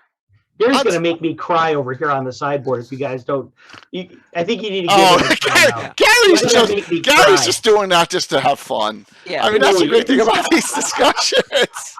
He's going to make me cry. Yeah, but that's something I want to say about both these modules. They are jam-packed with hints and building kind of cool stuff. I would never run them as written, but these 2 modules will be a part of inspiring me for many campaigns and my whole view of Greyhawk and all its basic lore, so to speak. So in that sense, they are very, very foundation documents in some way. Right. But this foundation's from Winterfest 5, WinterCon 5, 79, right? So this is 3 years before it even gets published. And like I said, if you have one of those, you're a lucky person. Yeah. To have one of those original adventures. You get the sense when you read it that it's like the Funhouse. You really get the sense. It's early. D&D didn't take itself seriously. It does today. So any modern gamer who comes in and read this will probably see there's a ridiculous side. But also we have to realize we didn't have all the cool fantasy lore to rely on when this was written. That's true. And D&D didn't take itself that seriously. It had a much more silly side to it it's still there, but not as much as it used to. It has a much more serious side today. And we don't need to get into the Egwolf discussion. A lot of people say that she's a daughter of what's her name, Baba Yaga. Baba Yaga, or she is Baba Yaga, and all that. It goes back and forth. Which I leaned into heavy in my modules about her. Yep. Mm-hmm. So and ribbing's good, Gary. It's a good thing. We got to have fun. We can't take ourselves seriously. Yeah. Life's too short.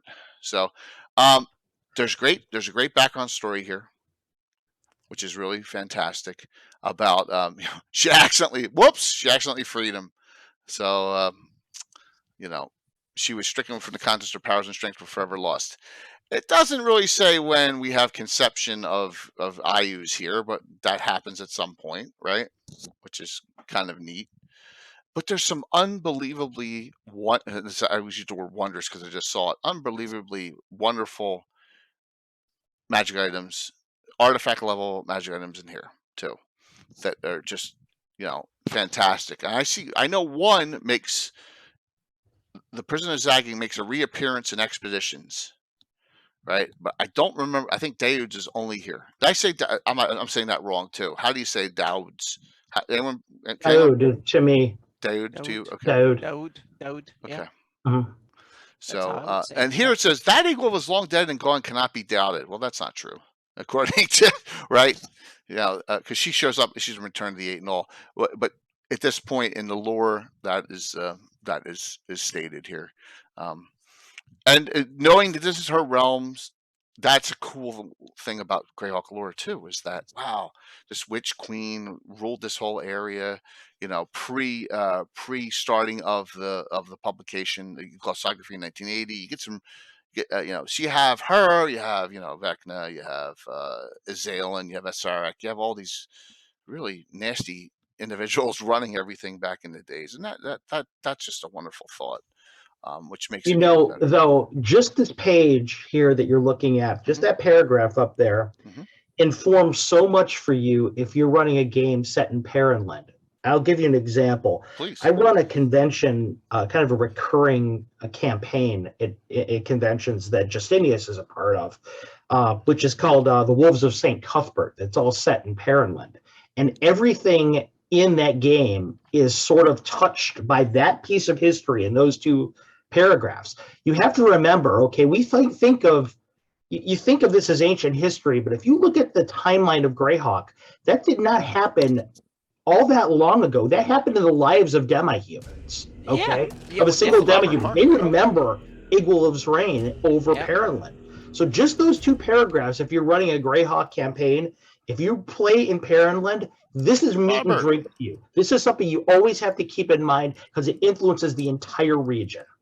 Yeah, because a lot of it's written like it was ancient history. It's only a couple of hundred years ago. It is not ancient history by far. Exactly, it's recent history, and it's in living memory. Everyone, I think it's important to remember is that it's very demi-humans lived through this in the area, and most of them in that area where this is should be haunted by these events. Really. Yep.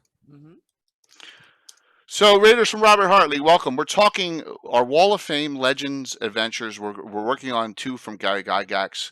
Luke Gygax himself is watching and participating in chat, along with the great Pluffett Smedger Gary Julian. So we got some really legends on in this discussion. We're on to Lost Caverns of Tsojcanth. This is big for a lot of you 5e players because this is where Igwulf comes from. Okay, this is the first part of Igwulf. So if you're into 5e and you know about Igwulf, this is where she starts. So it's a really, really great discussion going on here, and you may find out some things about the history of Igwulf with Grassets and having Ayus. You're also going to find out, if you stick around, Ayus has a half sister. You're going to find out in this adventure, and she's one of the most awesome developed characters at the end of the module. So we're going to be talking about this here. Plus, we have a giveaway. We're going to give you your option of Treasures of Greyhawk or The Greyhawk Adventure Begins, and a reprint of this module, Tsojcanth, Lost Caverns of Tsojcanth. Okay. So thank you all for the raid. Hang out, ask questions, and this is his favorite adventure of all time. Thank you all so very much. Igwulf is, if you know who Igwulf is, Igwulf, Tasha. What's the book that just came out that Tasha did? The recent 5e book. That's I can't remember the title of it off the top of my head. That's Tasha. Igwulf and Tasha are the same person. Tasha's Cauldron or something. Yeah, Tasha's Cauldron of Everything, or something like that. Yeah, something like that. Tasha is Igwulf. So there you go. There you go, Phoenix Walkie. Yeah, thank you. Yep. Hey, Phoenixy, we got to talk about getting you slotted for Virtual GrowdCon as well, which is coming up first weekend of October with a lot of great participants. So. And great to see you all. All right, so let's talk about this a little bit more. We did the outdoor part. You've done the Forgotten Temple of Tharizdun. You're going to come here now to Tsojcanth, according to, did I say that right? The way Luke tells us that his dad meant it to be discussed. Here's Igwulf's Horn, where this location is. And here is, there's all great, poems here. The horn of Igwulf pierces the heart. Look over your shoulder before you start. How many sorrow foolish men because they didn't turn back then. Gotta love it. So very cool in that. When you got into the beginning of this adventure, Carlos, and you realized on that there's an entire upper level, and then the lower level is repetitive in a really sick, disturbing way. they really put you through the ringer on this because of one thing. And let me show you a picture of what I'm talking about. As a spoiler to what he's getting ready to talk about, a second level of this, as convoluted as that lower level looks, it's even worse than you might think, because you have to hit all of those doors to open them, not just one. Yes, and there's 7. 7, yes. Yeah, and this is easily at its best. Some great artwork in here, and this is what the doors look like, 20 foot high, and they're guarding something. You have no idea what is there. You have no idea at this point in this adventure. Oh, that's cool, Goats. I didn't know that. I mean, not only playing Magic in 25 years ago. It's pretty neat. So your first level is and here's all your outdoor encounters. So you probably get to the Gnome Vale. There's the dragon that a wandering encounter, a blue dragon that Anna's going to add to the map, the Greyhawk map. Here's the gnome lair to actually detail it for you. So if you're venturing, you can actually make this a base of operations. There's outdoors. It's got to be, this area has got to be what 1,000 square miles almost, Anna, 100 by 100. Almost. Yeah. It's a large area, and you get to your caverns. Is it 6? All right, it may be 6, but they're not all. They're not exactly hexagonal, if I recall. It's not a perfect hexagon. So, Carlos, what's your thoughts on the monsters creators first level? A lot of here. This is like right in the beginning. They go off and they just Gary throws you a wrench here. You can stop right where you're at right now, okay? Right where you're at right now on the screen, because I want to tell you, the last time I played this module, Alan Grohe was running it. Okay, now Alan, first of all, is, in addition to being one of the great gentlemen of our hobby, he's an amazing DM, and he's also a huge enthusiast of Tsojcanth. Well, we ran into this clay golem very early, and I want you to know, for your level that you're in over there, especially if you're playing pre-generated characters in there, this clay golem will likely wipe out half of your party. It's not the monster. Look at where it shows up on the map. Too. In those constrained areas, when it's hasted, you can forget it. It is going to wipe out so many dudes in your group. Yeah, it's a good time. I forgot. No, it's not a good time if you're a PC. Here's what's even better. I don't know if it's like this in future editions, but in first edition, you need a 16th level cleric to heal any damage done by a clay golem on a character. You can't lay on hands. You can't take potions. Nothing works. Right. So if you get hit by this thing, whatever damage you're taking here is permanent until you get back to someplace, a major city. Do you know how I managed to survive that encounter, by the way? You hid? I ran like hell and let my party members to die. That's what I did. Are you kidding me? I know better. Yeah. I don't. So, Rip, Carlos and I still play 1E2E. I play 1E, 2E. I don't use followers and stuff when you have 5. It's not hirelings. They're not going in the event, and they're probably at the base camp or whatever. Because red shirt guys, they're getting. Star Shack. I've done the casting Nope a couple times in Alan's campaign. I'll tell you a quick story about that in a moment. But going back to what Rip said, when I wrote my first Igloliv module, which is called it's I may have it here. Oh my God! When comes witching hour? Every one of the characters comes with followers in there because they're of appropriate level. Yes. All the characters come with. And I remember that their followers all died in the play test in like room 3. They all got blade barriered, and it was pretty bad. But yeah. Thanks, Justinius. Yeah, I killed your follower. Yeah, you were in that play test. You remember? But just to tell you a little bit more about that thing, I remember having a magic user in one of Alan's games, and I memorized Dimension Door specifically for this move because I knew what was going to happen in one of those rooms. I just know Alan. I intentionally Dimension Doored myself into a solid position to escape to the astral plane because I knew we were going to get screwed. It was my pull in case, my break glass in case of imminent death move. Well, I found this. This is the sister daughter. There she is. Hmm? Yeah. Which one is she in the picture? Yeah, Igwaliv is, that's the sequel to it. That's the most recent convention module I wrote, which is called Witch Queen's Lament. It's all about Igwaliv as well. Yep. So there you go. And I love Igwaliv. I love good old fashioned hack and slash fun with old school. There you go. That's a way to get yourself beat up pretty quickly. That is another example of where I wrote a module for a tournament that everybody was like, "My God, this thing looks really long." And yeah, it is long, but so were all the other ones that you did back then. Thank you for the follow. So. Yeah, I got all the McCresses here and stuff. I mean, if you don't know about Carlos's company, it's fantastic. Carlos and thank you so much. Like I said, I've got a special sneak preview for you at the end of this show. Yeah, so there you go. I've got to break some news. So. Only wrote that with Carlos. It's Hornhuls, and it was an honor. All right, so you have just this encounter is nasty, and it does. Anna's right. It feels like we're gonna throw all these new monsters. Well, yeah, but mechanically, it's super interesting because you put the characters through and the players through the ringer and really test them both in their wits and smart and all that. So yeah.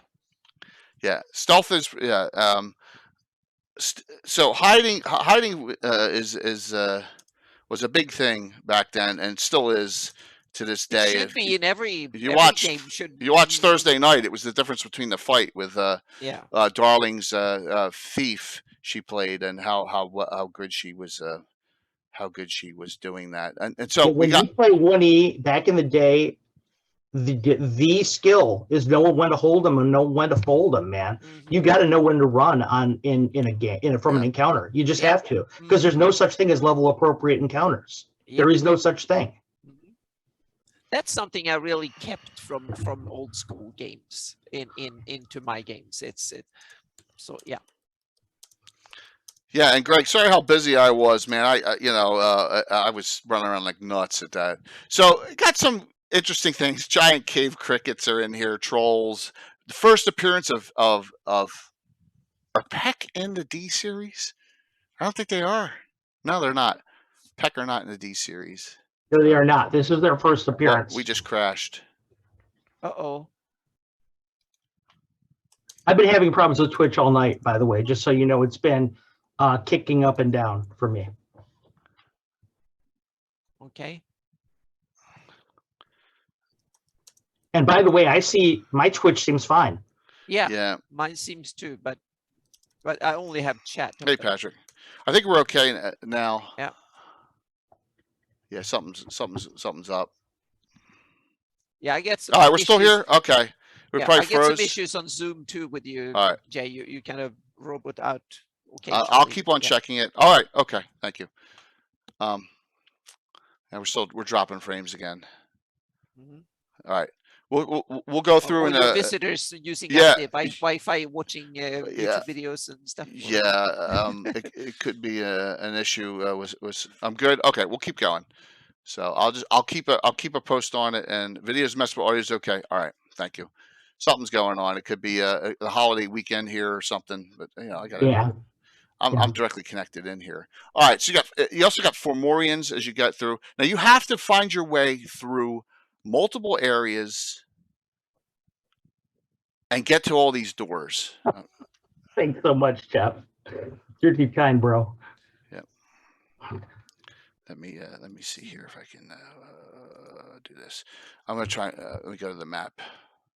See if we can show you the map. As far as going back to this, again, this is one of those things where it is 6. There you go. If you ever read anything that Rob Kuntz ever tells you about module design or anything like that. And I find him to be one of my biggest inspirations for module design because I think he's really, really one of the masters of all time at it. The element of the unknown is really, really important in module design. You always want to keep your players on their toes. You don't, if you go into a convention right now, for example, and I were to run a stock, whatever module, it doesn't matter what, as soon as I mention a monster appearing, my players around the table are going to, in chorus, tell me what their weaknesses are, their movement rate, their hit die. They know these things. They've got them memorized. They've seen them since the dawn of time, okay? But going back into context about this, okay, when you walk into a module and you see these Formarian giants, you see a Dracolisk, you see things like Peck. Yeah. This is the first time you've ever seen anything like this. Okay, you have no idea what you're dealing with. And that's part of why this module was so amazing back in the day, is you're seeing all these things for the first time, and your players' characters are sitting there in the room looking at each other slack-jawed like, what in the hell are we supposed to do with this? And it was huge. It was a powerful tool. Yeah, and I think we need to emphasize this. When these things came out, forget everything you've seen in the last 30 years, meaning these modules were amazing. Even I thought they were fantastic. When I played this type of module would have blown me away in the late 80s and early 90s. I would be like, oh, this is so cool. Now I play differently because I've changed my way of style of play. But we also have to remember these. We have to look at them and value them from the time they were made, so to speak. Yeah, context is important, and that's I guess one of the things I'm trying to get across in this whole discussion is you have to put yourself back into 1982 when the hobby was a little simpler, a little bit more niche, and things, and you only had a limited amount of source material to come from. Yep. Sometimes when you're seeing this stuff, it is brand new for the very first time, and it's profound. Yeah. So you got to find your way through this mess, and if you see here, the Berserk Clay Golem's right here as you come down, right? So you're really not going to be able to avoid, because you don't know where you're going. But as you can see, you're going to have to, and once you go to a door, you get teleported. So you see these A, B, C, E. You hit one of these doors, and it tells you which one you get teleported to afterwards. You have no sense of direction at that point. So this is a mapping a nightmare. Right? Oh, absolutely. And it will appear the maze, the dungeon will appear infinitely big, so to speak, because you will just keep going in some random direction, and there's rooms and new corridors and stuff, and eventually you will realize we've been here before. How the heck did we get here? Right. And, so, and you're going to have to go through all 6 doors to get into the middle, and on the cover, and this is some of the monsters that appear in here that are the first time they ever appear. I think there's a bomb. The Chasme is in here, which is a nasty demon. It's the first time they appear.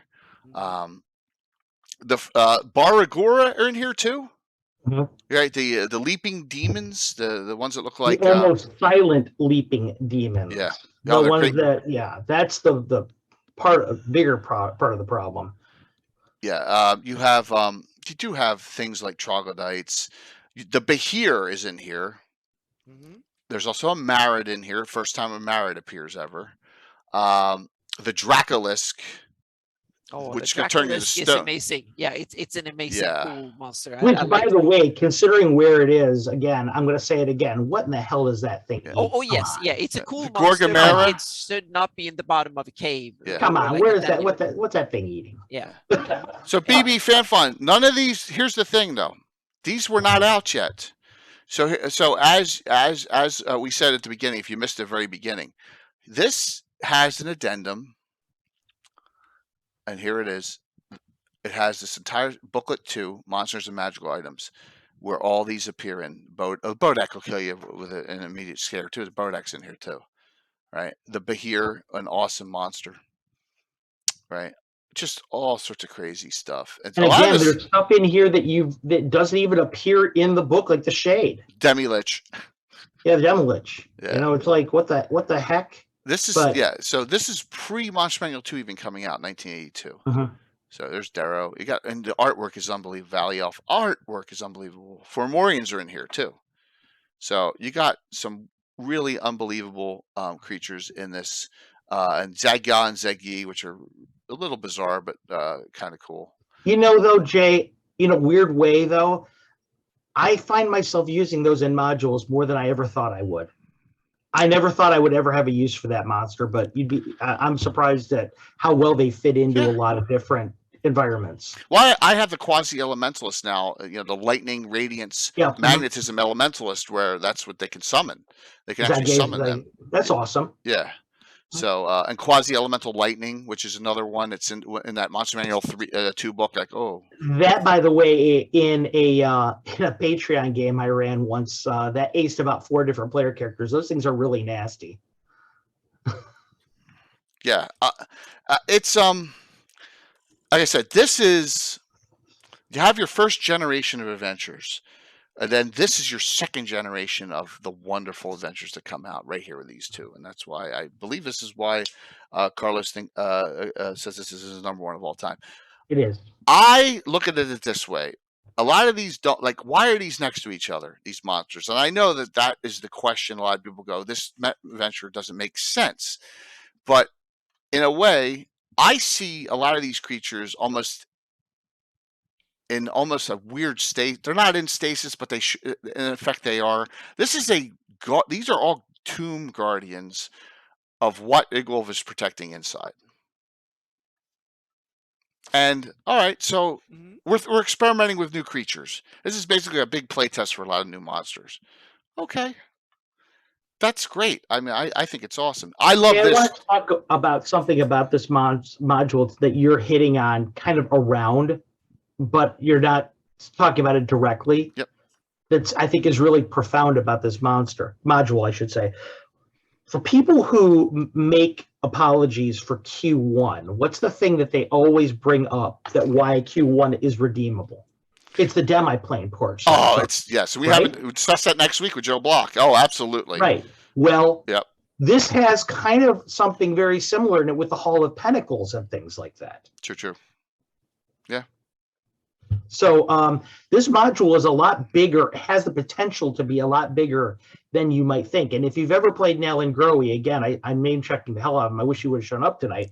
If you ever played in his expanded Tsojcanth game, it's basically the Hall of Pentacles is blown up to what it really actually is. It's meant to be. So it's the scope of this module can be immensely bigger than you might think. I remember the first time I played in it, RDM expanded it in a different direction, though. We ended up on the boat, Shrimpkin, and we went over the falls. We survived the falls because we were in that folding boat. But what's on the other side of the falls is never really explicitly explained. That's true. That's what my DM. That's the direction my DM took it in. So, how much playtesting these monsters do you think occurred prior to publishing it? Well, Luke is still around. He could tell you specifically, but Luke may be in Lurk now at this point. Luke, right? I don't see Luke on now. He may have had to go, but my guess, this adventure was the playtest. I would think you're probably right. I would say you're probably right. Yeah, from that con in '79. So you also you can get teleported into this labyrinth, which is kind of neat. But you can probably find out by kind of compare the monsters here with the Monster Manual 2 and see if there's any changes made and stuff. So that way there's minor changes made to a couple of them, but nothing major. I've done that before in the past. It's a great point, though, Anna. It's a great point. Yeah, absolutely a great point there. I don't think much. Yeah. Well, that's good, Rip. It's good to if you're reminiscing about the old era, and I've always said this, for us in Greyhawk, we don't care what edition you play. We don't care if you're playing Castles and Crusades or you play Pathfinder, or you play 4th edition, even 5th. It doesn't matter. Just as long as you're playing in the setting, that's all we care about. Yeah. That's what. I mean, that's the most important thing. So, for example, how's this rhinoceros beetle and this hill giant hanging out here all these years, right? Oh, okay. Yeah, but it's still, let's go for it. Rhinoceros beetle. 12 hit die beetle. I mean, just gross. Again, I think a lot of that stuff, given context and time, was hand waved. We look at things a little bit differently as far as module design goes, and this is a good example. It's like a time capsule. It's like an artifact of the times. Nowadays, these are questions you would ask during the design phase of writing your module. How does this work here? But back then, it was everything went, and in a certain kind of way, there's a charm to that. Here's the Dracolisk picture. They're just coming down the hall and they're going to get zapped. Oh, man. So you have two things in this adventure to turn you to stone, the Gorgamera and the Dracolisk. You have two opportunities to get petrified. Yep. Right, and back in the day, that was a thing that everybody was afraid of. Well, you should be in every edition. Disintegration first, petrification second. Yeah. Yeah. Carlos, I just ran an adventure live stream where the special guest, she started petrified. Oh, man. A Medusa had petrified her, and they had to unpetrify her, and they did. Oh, that's cool. Yeah. So that's kind of the conceit of the whole thing. Yeah, the whole idea it was called Deception and Vengeance was the name of it. So so she was an elf, and the elf, the Medusa could change because of an item, and she tricked them all. She came out of the sus and petrified all the. She had and her minions were dark creepers and dark stalkers and grimlocks who can't see. I will almost take that as an homage. That's why I said it. Yes, exactly. I love the dark creepers and stalkers. Absolutely, wonderful, wonderful ones.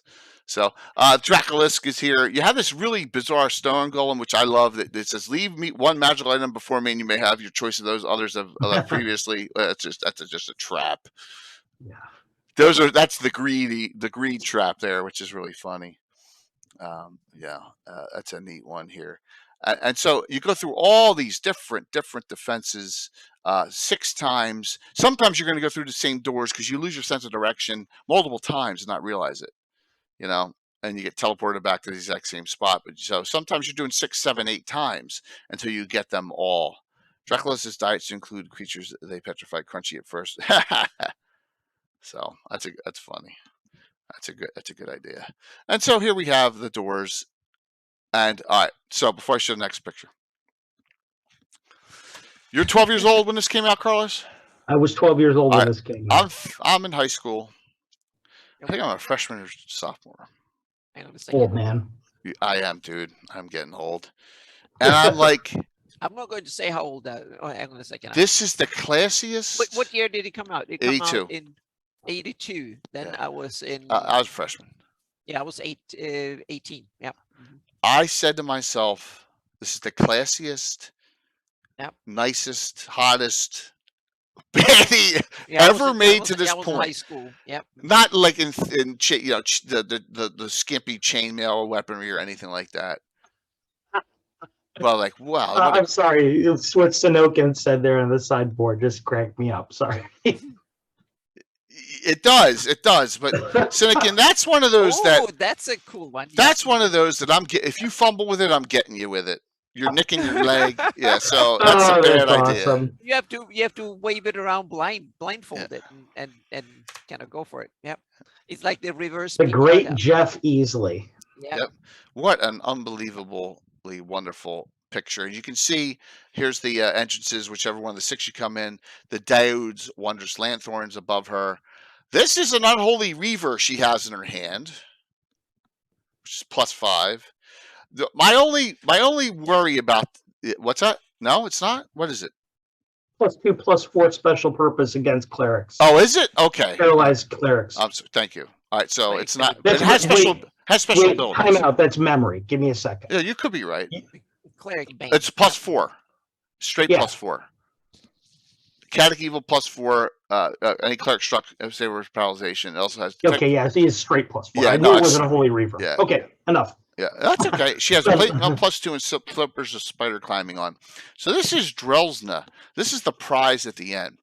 It doesn't say who the father is, but this is Igul's daughter. Hence, this is Ayuz's half sister. Yep. Which is really cool. So I don't. That's really, is that incense or It is incense. yeah. So Now, this particular encounter is enough to make the thief in your group cry. Because if you read the size of that room and you know what's going to happen in there with the Zagyai and the fight that's about to happen, there is so much valuable treasure in there that is all going to be destroyed within about 5 seconds. right, if you do certain things, yes. Oh, I don't think you can survive in there without doing certain things. Well, the thing with this is that is the Zagyai and Zagi summoned before or after this fight with her, and that's where you want to bring them out during.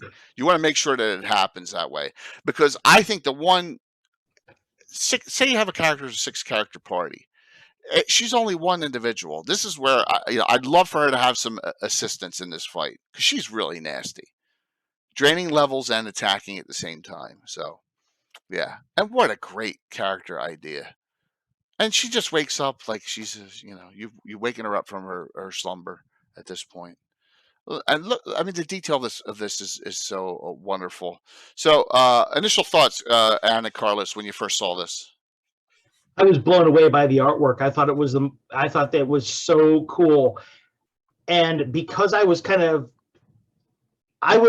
pretty lawful good as a kid, it made me sad in a way that she was evil and I was going to have to destroy her. That my player characters were going to have to destroy her. This made me sad in a way. This character and Lareth the Beautiful are the two that I regret killing off at the adventure end, because I thought they just had so much potential and never let a good antithesis go to waste. And later on, that's when I made up my own and kind of had them get away. In here. You don't have to worry. Good point. Yeah, but you don't have to worry too much, because Grast, he kind of makes sure that there are plenty of other half. Yeah, being that vampires can change, can go to gaseous form too. It's very easy for her to survive this attack. Whole thing. Mm-hmm. The thing is, she doesn't have a coffin though. Good ways to live, huh? She doesn't have a coffin to retreat to. That's true too. So you treat the whole room as a coffin, and who knows what her coffin is? Maybe it's on the other side of the waterfall. Yeah, and that's something you can develop as a DM if you want to keep her going in the campaign. But the question out there, Carlos, is subjected: who is the father? Well, I always kind of imagined it was Graz himself. Yeah, that's what I imagined. That's what I had always thought. But it's really open to interpretation. It's never really explicitly stated. Okay. Well, you can. What do you think? I never delved into it. I always thought that she's not like Ayu's Cambion. She's not an Alu demon. Yeah, but I don't think it necessarily has to work the same way every time. Yeah, that's true. Mm-hmm. By the way, hold on for just a second. I always thought Igwolf was always keeping some paladin locked up somewhere and abusing him. That's what I always thought. Oh, you know what? I failed my saving throw against good taste. You know who it was, don't you? What? No. It was Thrommel. I knew that was coming. I knew that was coming, and just to make my eyes pop out of my head. If I was, but I'm not. I'm sobered up now, so yeah. But that you guys got me, guys and gals got me on that one. That's pretty funny. Yeah, with Grast watching. Yeah. With Grast watching. Yes, exactly. Yeah. From Carlos, it's canon. I have to write that in one of my modules, and then thank Jay at the end of it. Yeah. So no, I'm not gonna do that. So Skarshack and Valmoku and all of you got to remember, Carlos is 12 and I'm 15. And if we're running this at that age in our campaign, we're not thinking about long-term plot lines on these kind of characters. That's it. Now that I'm 50 years old or 55, I understand the need, but it's kind of hard to undo it at that point. And there's ways of doing that, wishes and stuff. But, especially if you want to be, you don't want to be cheesy about it. Sometimes you got to let a good thing, you got to let it just die, and you don't want to go to that sequel route too often. Yep. Yeah. The rules for vampires are in the Monster Manual 1. They're in the Monster Manual 1 rip at this point. Yeah, Mhm. they're Yeah. there. Yeah, Absolutely. they're there. Yeah.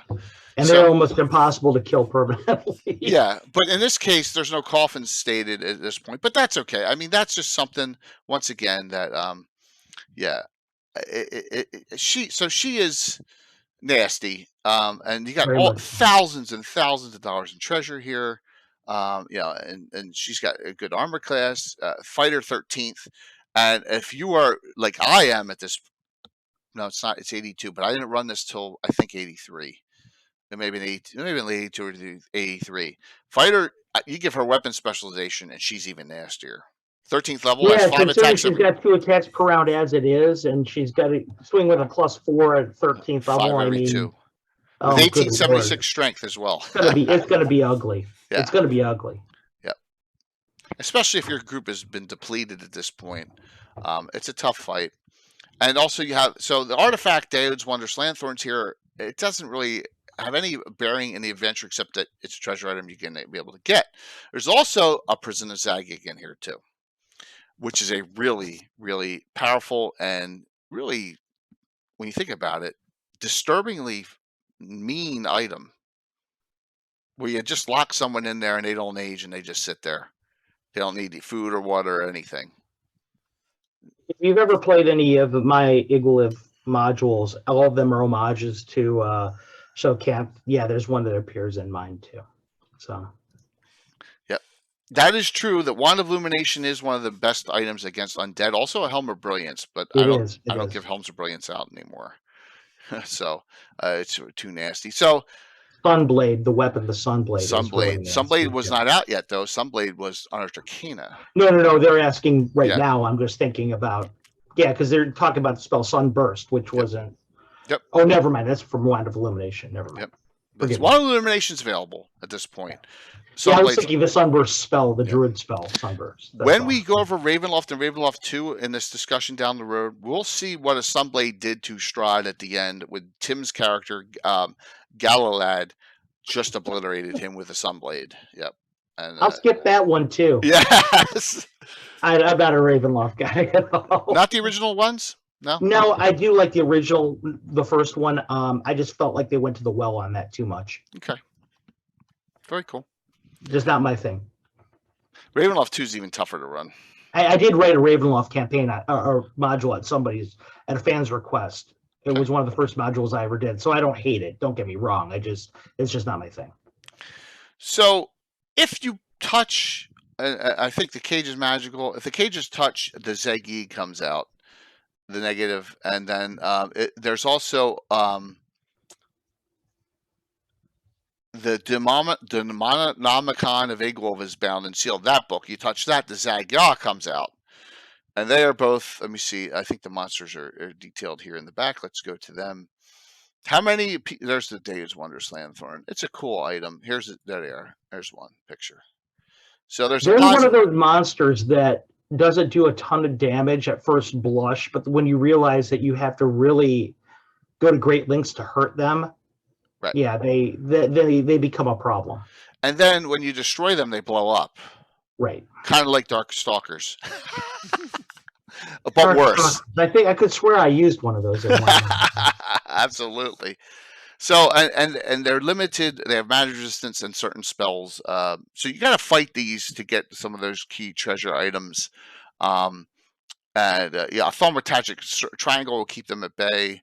Yeah, the burst does 2d6 plus 12 with all of them 10. You get a save. But if they're both out, and they go and they just boom. So if they're both out, there goes all the treasure. There goes everything. Yeah, it just destroys everything in the area, and that's what you don't want to have happen. So I had it. So I didn't do both. I think I had it the one time where she touched the prison of Zagig, which was close to her, and got the Zagi out. I think that's what I did to help in the fight. So because it was the thing about this module, the design of this, again, I fall back a lot to design aesthetic because it's what I do, but I want you to keep this in mind about this combat. This combat is essentially happening in a gigantic sphere, and unless you can spider climb, unless you have some weird form of locomotion, which again in first edition, not too many people are going to have this without flight. your ability, you're going to be constrained in a relatively small area at the bottom of this, your entire party. Okay. So that means that any area attacks that you're launching are pretty much going to hit everybody in your party. So that's something you got to keep in mind about just the way that this whole thing is designed. It makes the combat really, really tricky. Two-handed weapons for your fighters and things like that are really going to be kind of at a disadvantage because you don't have enough room for them and things like that. It's a tough combat in a lot of ways. So it's just something to keep in mind for people who end up running this particular encounter. Think about the way that movement around this thing works. If you're not a magic user that has fly, or somebody has spider climb or some other strange form of locomotion, you could be screwed in this, especially if your party relies on area of effect kind of spells and things like that, because you're hitting everybody in there, including the treasure. Yeah, and there's a lot. Mm-hmm. So this is at the end of it. You are. That's true, Scottish Jeff. Let's see. I could only hit 2 characters with that already. Well, Pat, there's nothing wrong with that. I mean, everyone's got their own style. If you're called a killer DM, so be it. I mean, there's a lot of that going around. For me, I've had 2 TPKs in 42 years. And not only that, everything is relative, Pat, because quite frankly, in the old school, what you're having over there that's called Tuesday. I mean, it's really not that. That's really not all that bad, to be honest with you. Yeah. So another thing too, people forget, raised deads are a little bit easier to come by in first edition too, because if you have a 9th level cleric, they can do it. So you can raise your party members as well. So you mean that one that's getting hit by that +4 blade? Yeah, exactly. But I'm just saying in general. I'm not saying in a specific adventure, but in general. Keep in mind, by the way, Jay, if you look at the back of that module, why don't you look at the pre-gen cleric and see what alignment the pre-gen cleric is? Did you notice? Neutral? Yeah. So they couldn't turn undead anyway. Well, no, the point is that they're not getting paralyzed by that. Because they're not good alignments. Correct. But I always look at it that way. That remember in the old days, in the pre-gens, if they're the clerics are neutral, they can't turn undead and they can't fear them away. They can only make them I was more concerned about what that thing was going to do to them as far as when it hit them. Yeah. Oh no, I take that back. They are lawful good, so they're screwed. Never mind. Non-void. Oh, we were running games in 80. But for some reason, I was thinking about the cleric that was the character that was next to them. Pat, I've never thrown away a single sheet of mine, and they have the backs of their folders. If you ever saw, everyone's got a color-coded folder, and it's like this thick for some of them of their dead characters that are permanently dead. So and they got a lot. And so, hey, Chantel, good to see you. So here's the Ruby, all the different spell effects of the Dave's Wonder Slanthorn. What happened to this in your campaign, Carlos? At this point, well, in my particular game when I was a player for this, the first time I played this, we did not make it here, so I can't really speak about that. However, when I ran it and they made it there, the Lanthorn, all the prism glasses were destroyed in the fight. The Lanthorn itself survived. However, because the glasses were destroyed, the player characters didn't really understand the significance of it. I think they left it behind, if I remember right. Okay. They just didn't understand. We have what I do with these kind of items that I don't want the player characters running around with, they go to the powers that be, whoever that may be, the management of the Order of Ulick or whatever, and they, maybe get something in compensation or get, some raises or whatever, or, that's kind of the way I deal with these things. Anna. Sure. It wasn't that I wanted, I don't see, the thing for me is I don't care if an item like that shows up in my player's hands. Okay.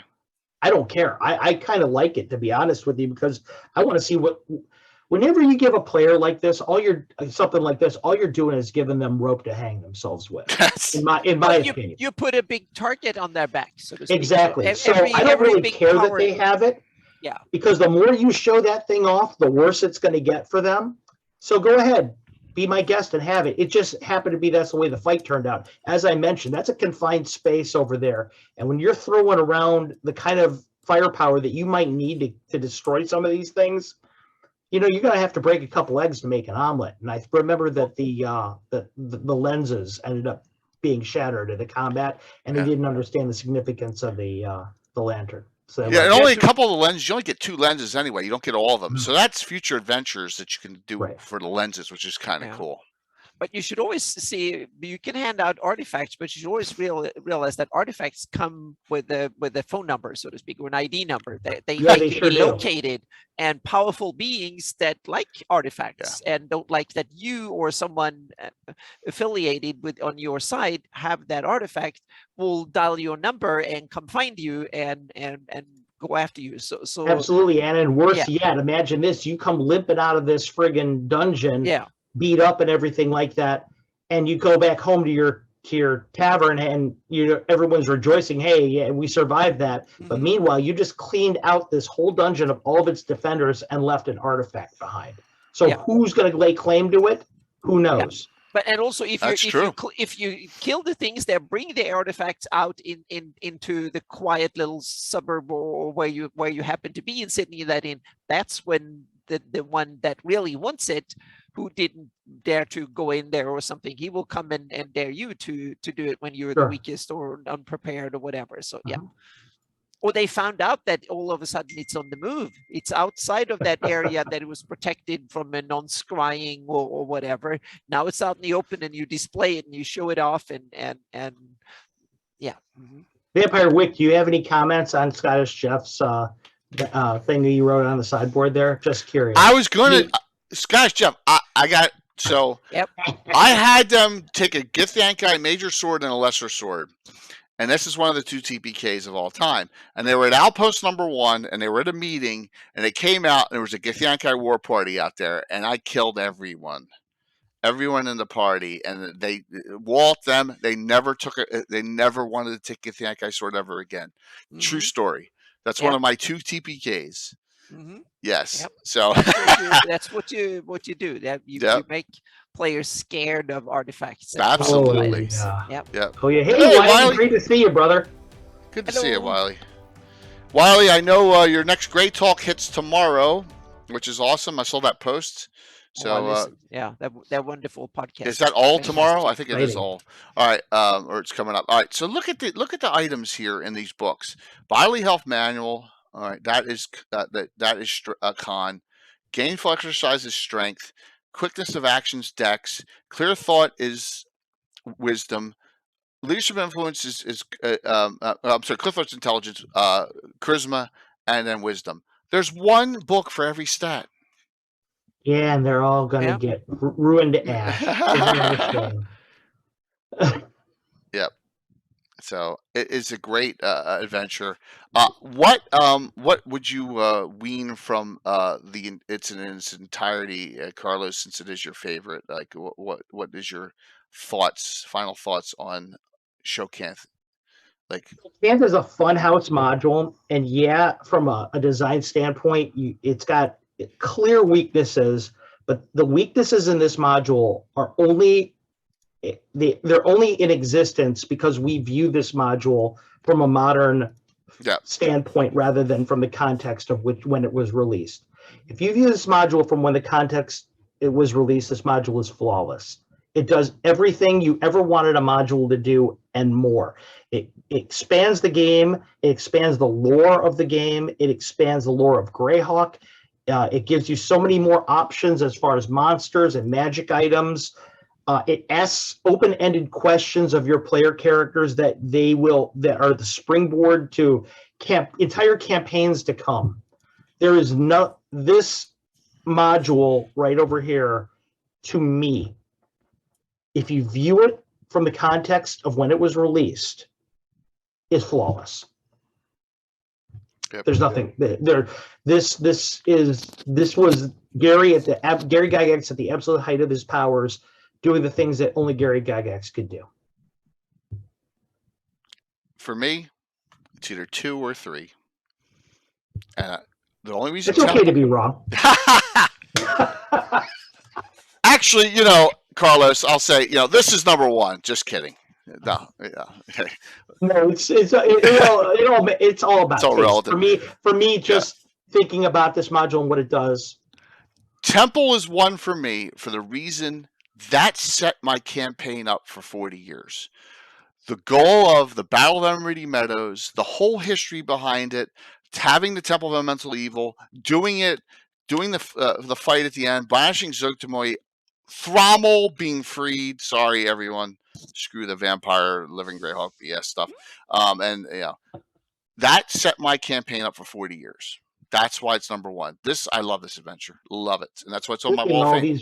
Good luck booking all these living Greyhawk people on your show. Oh, I tell them all the time. I mean, there's some great stuff. They come on show just to contradict Jay and absolutely, which is okay. It's perfectly fine. We have them on a lot. I respect all that they've done, but it's cool. And then combine it with this Forgotten Temple of Tharizdun, whatever order you do it in, as Carlos recommends. Hey, Shadow, thank you.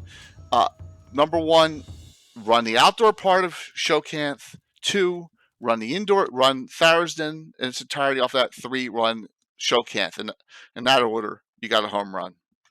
Thanks. Hey, Chantal, anytime. Appreciate it. So, any questions before we go out to some shout outs here and do the giveaway? And then we're going to raid into our great friend, Darling. Darling and Bones will be on again Thursday night for a higher level adventure because I'm out. I got multiple guys. I got 3 guys out this week. So, if it's okay, you free Thrommel T1-4. Use S for Drelzin to visit Thrommel and make him a vampire later. That's just wrong, Gaetano.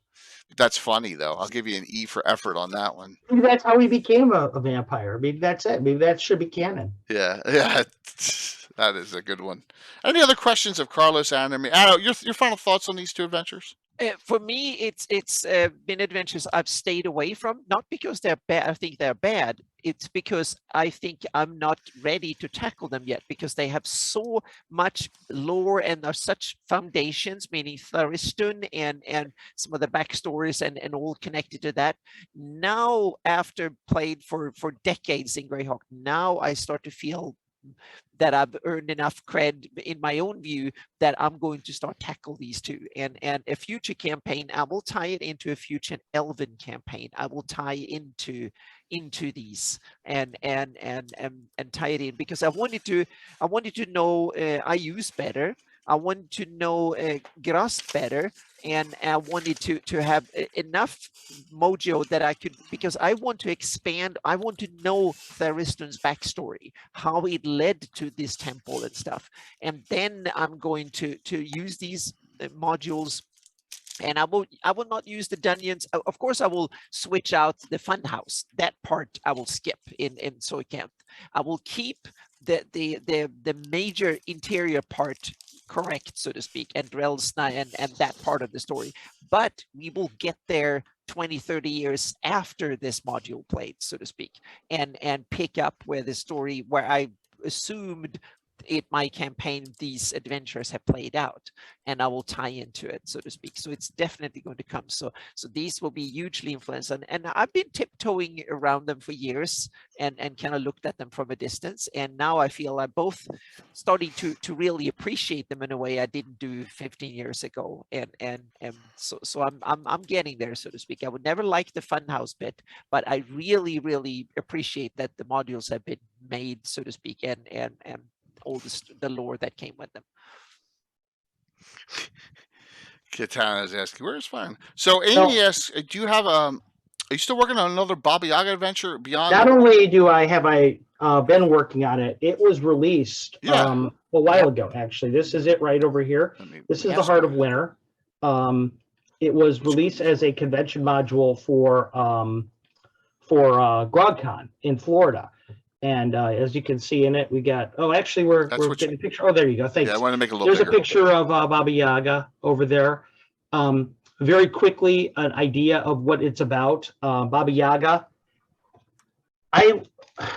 A lot of you guys know I have a literary background. My literary background was concentration on Russian poetry when I was in college. I've always loved the awesome. Russian No culture. wonder Baba Yaga is strong with you. Yeah. Well, there's a couple stories about Baba Yaga in modern Dungeons and Dragons, and in them we talk a lot about her two daughters. One being Natasha, and the other one being Elena the Fair. Yeah. All What right? happened to her? Well, it's not really that's not what I was focusing on. There's a piece of Russian folklore in which Baba Yaga and the Brave Boy is the story. It's a very short story. It's only like 4 or 5 paragraphs, but in it makes reference to Baba Yaga and her 3 daughters. Ooh. I was always interested in what in the world was up with the 3rd daughter. And if you'll notice on the cover of this, you have 3 young girls with Baba Yaga. Baba Yaga being here, Natasha being here. Over here is Elena the Fair kind of dancing. And then there's this one over here that really doesn't fit. Well, this is Anya the Plain, and this is almost her story in a way. Very cool. So Anya the Plain, and this I do a lot with Baba Yaga. I do a lot with Igwaliv and her history prior to what we know about her, and a little bit subsequent to what we know about her. And finally, the whole area above the Burnial Forest, which we really don't have too much we know about in Greyhawk, I kind of make that my own, and I do a lot of cultural stuff in that area. Damn, we think alike. Thanks so We much, need to Wiley. have a discussion about this in private. Oh yeah, absolutely, Yes. absolutely. Yeah. And since we're talking about this, somebody asked when my next module is coming out. Well, it's funny you should mention that. Mhm. It's Yes. that is Oh. actually in print. This module was written for DaveCon, which is in Minnesota. It is called Across Black Moors. Now, DaveCon is all about the celebration of Dave Arneson's life. Mhm. Okay. And Across Black Moors is all about, well, obviously, I have to sanitize stuff because I don't have a license to write Greyhawk stuff. So this is all about Blackmore. Oh, You see a lot about the Egg of Coot in there, a lot of regional stuff that I do based on that. I took a lot of, I went a very deep dive into some Blackmore stuff, talked to some of the preeminent guys that do Blackmore stuff around the net, and this is the module. The neat thing about Across Black Moors is that it is a hex crawl. It's a true hex crawl rather than oh, nice. your conventional dungeon module. In fact, the map in the back of it, as you can see, one of the main parts of the map nice. of it is actually a hex crawl that, let me see what we got over here. Yeah, that's cool. There you go. There you go. But that you can, that you end up going through and doing various things.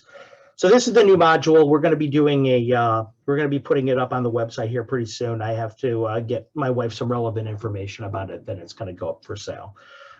Many of you guys know I've been on a hiatus for a while. My wife ended up having to leave the country for a couple months. There was a death in her family, and I honestly just didn't have time to write. So that's why I kind of went underground for a while.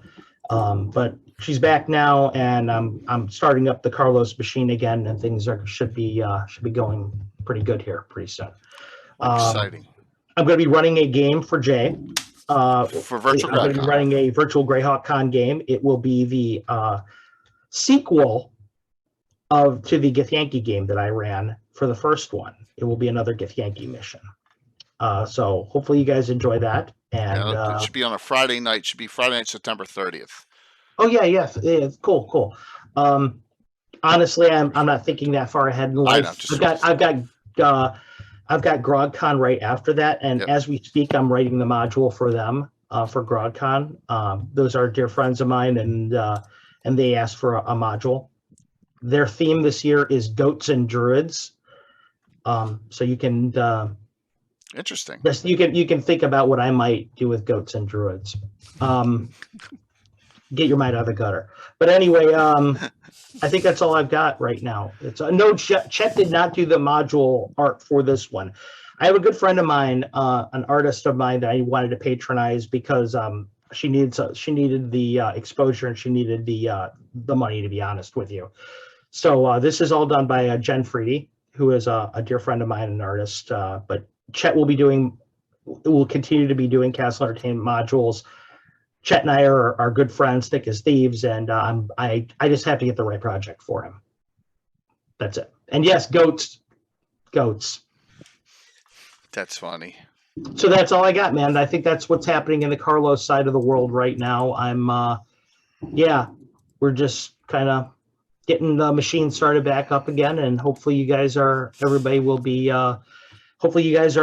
eager to get more material from me soon. For those of you guys who mentioned Fireland, like I said, I had to go on deep freeze for a couple months, so I didn't really get a whole lot of Fireland stuff done, but we're going to be working on it still, and hopefully it'll be on you guys' desktops soon. Let me once again shout out Carlos. I was on vacation 2 weeks ago, and you may have seen some of my posts, but I was prepping up Thicker Than Water. I'm going to be running this live stream. Now, I don't have Marquesa. This is not post 3 Marquesas. Marquesa is still active in my game, so this has kind of got a little bit more of a twist to it. I'm going to have some ship-to-ship encounter combat. That 40-inch Reaper ship that we got from Bones 5 will be done up, and it will be in this. I'm going to tie in a little bit of the sea-based combat, and then bring in Slide Keta. That's what you call it, right? Is that? Yep, Slide Keta. Slide Keta into this, into Thicker Than Water, and I'll be running this in conjunction. There'll be one of the groups out of Hardby that will be coming soon. Probably after the summer, because my guy, I got so many guys out. Like I only have 2 of my guys available this week, just because of all the things of holidays and vacations and going down the shore and all. But yeah, this is coming. I'm prepping this. This is coming live stream. Probably 4 sittings is my guess. You made me think of a couple things when you said that, Jay, and a couple questions that we're getting on the sideboard. I just wanted to interject. Please. Slide Keta. Anna is kind of to blame a little bit for this. At least her folk are to blame with this. I needed a name to change Slippery Keta to, right? And so Slippery, obviously, a synonym for it is slide. And I thought about what I would change Keta to. Well, Kata in some of the Nordic languages is cat, a kata, Cat. So I decided that I would tie Slippery Keta in with cats a little bit. So one of her nicknames is the Ghost Cat because she is so elusive and difficult to capture.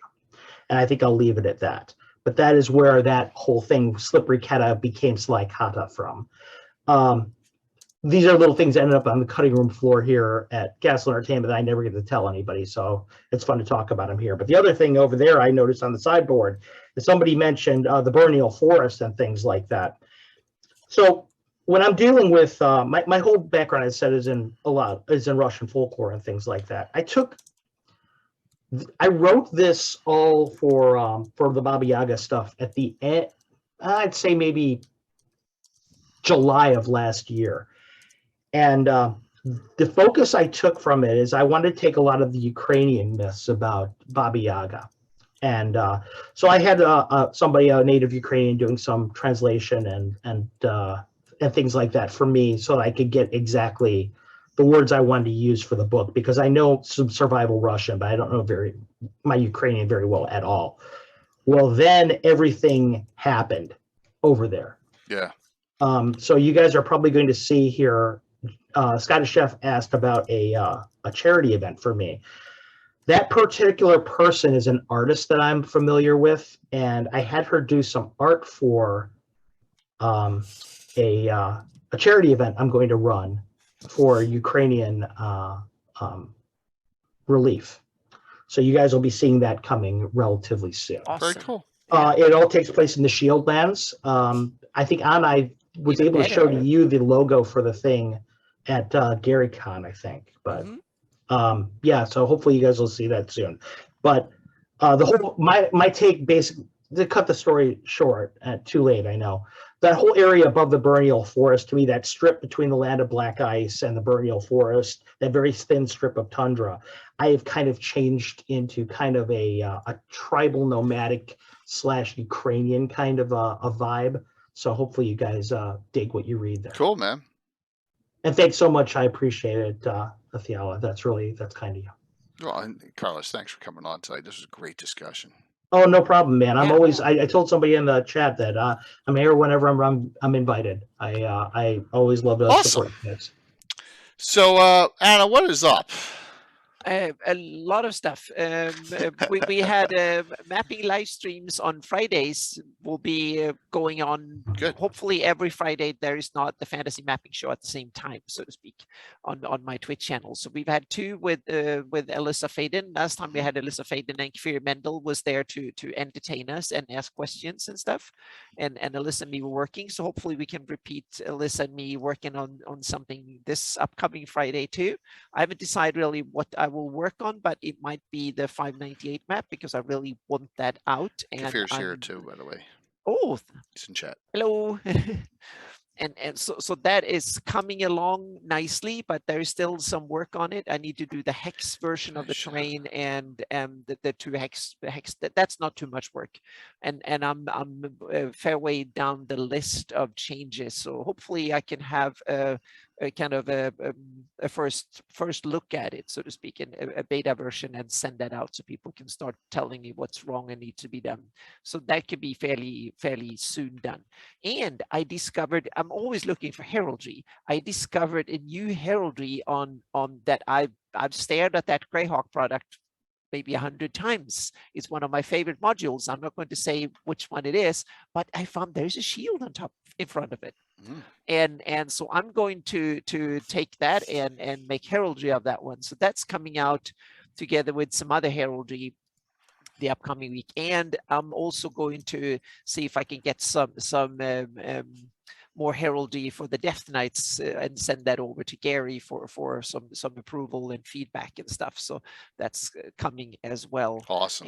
And then there is more Altamira. Now the temperature is coming down, so I'm going to do a huge render on that one, so we can move on and get the splat map done and start meandering those rivers and get the bogs and the swamps and stuff like that, all the forested areas and so on in kind of get that in the view. So there will be a lot of first a day of rendering and then a lot of Photoshop work, like a week of Photoshop doodling on the Altamira project. I am not as eloquent of a writer as Carlos. I know that now. After that week I spent down the shore just trying to write, I was like, oh my God, I sound like an idiot.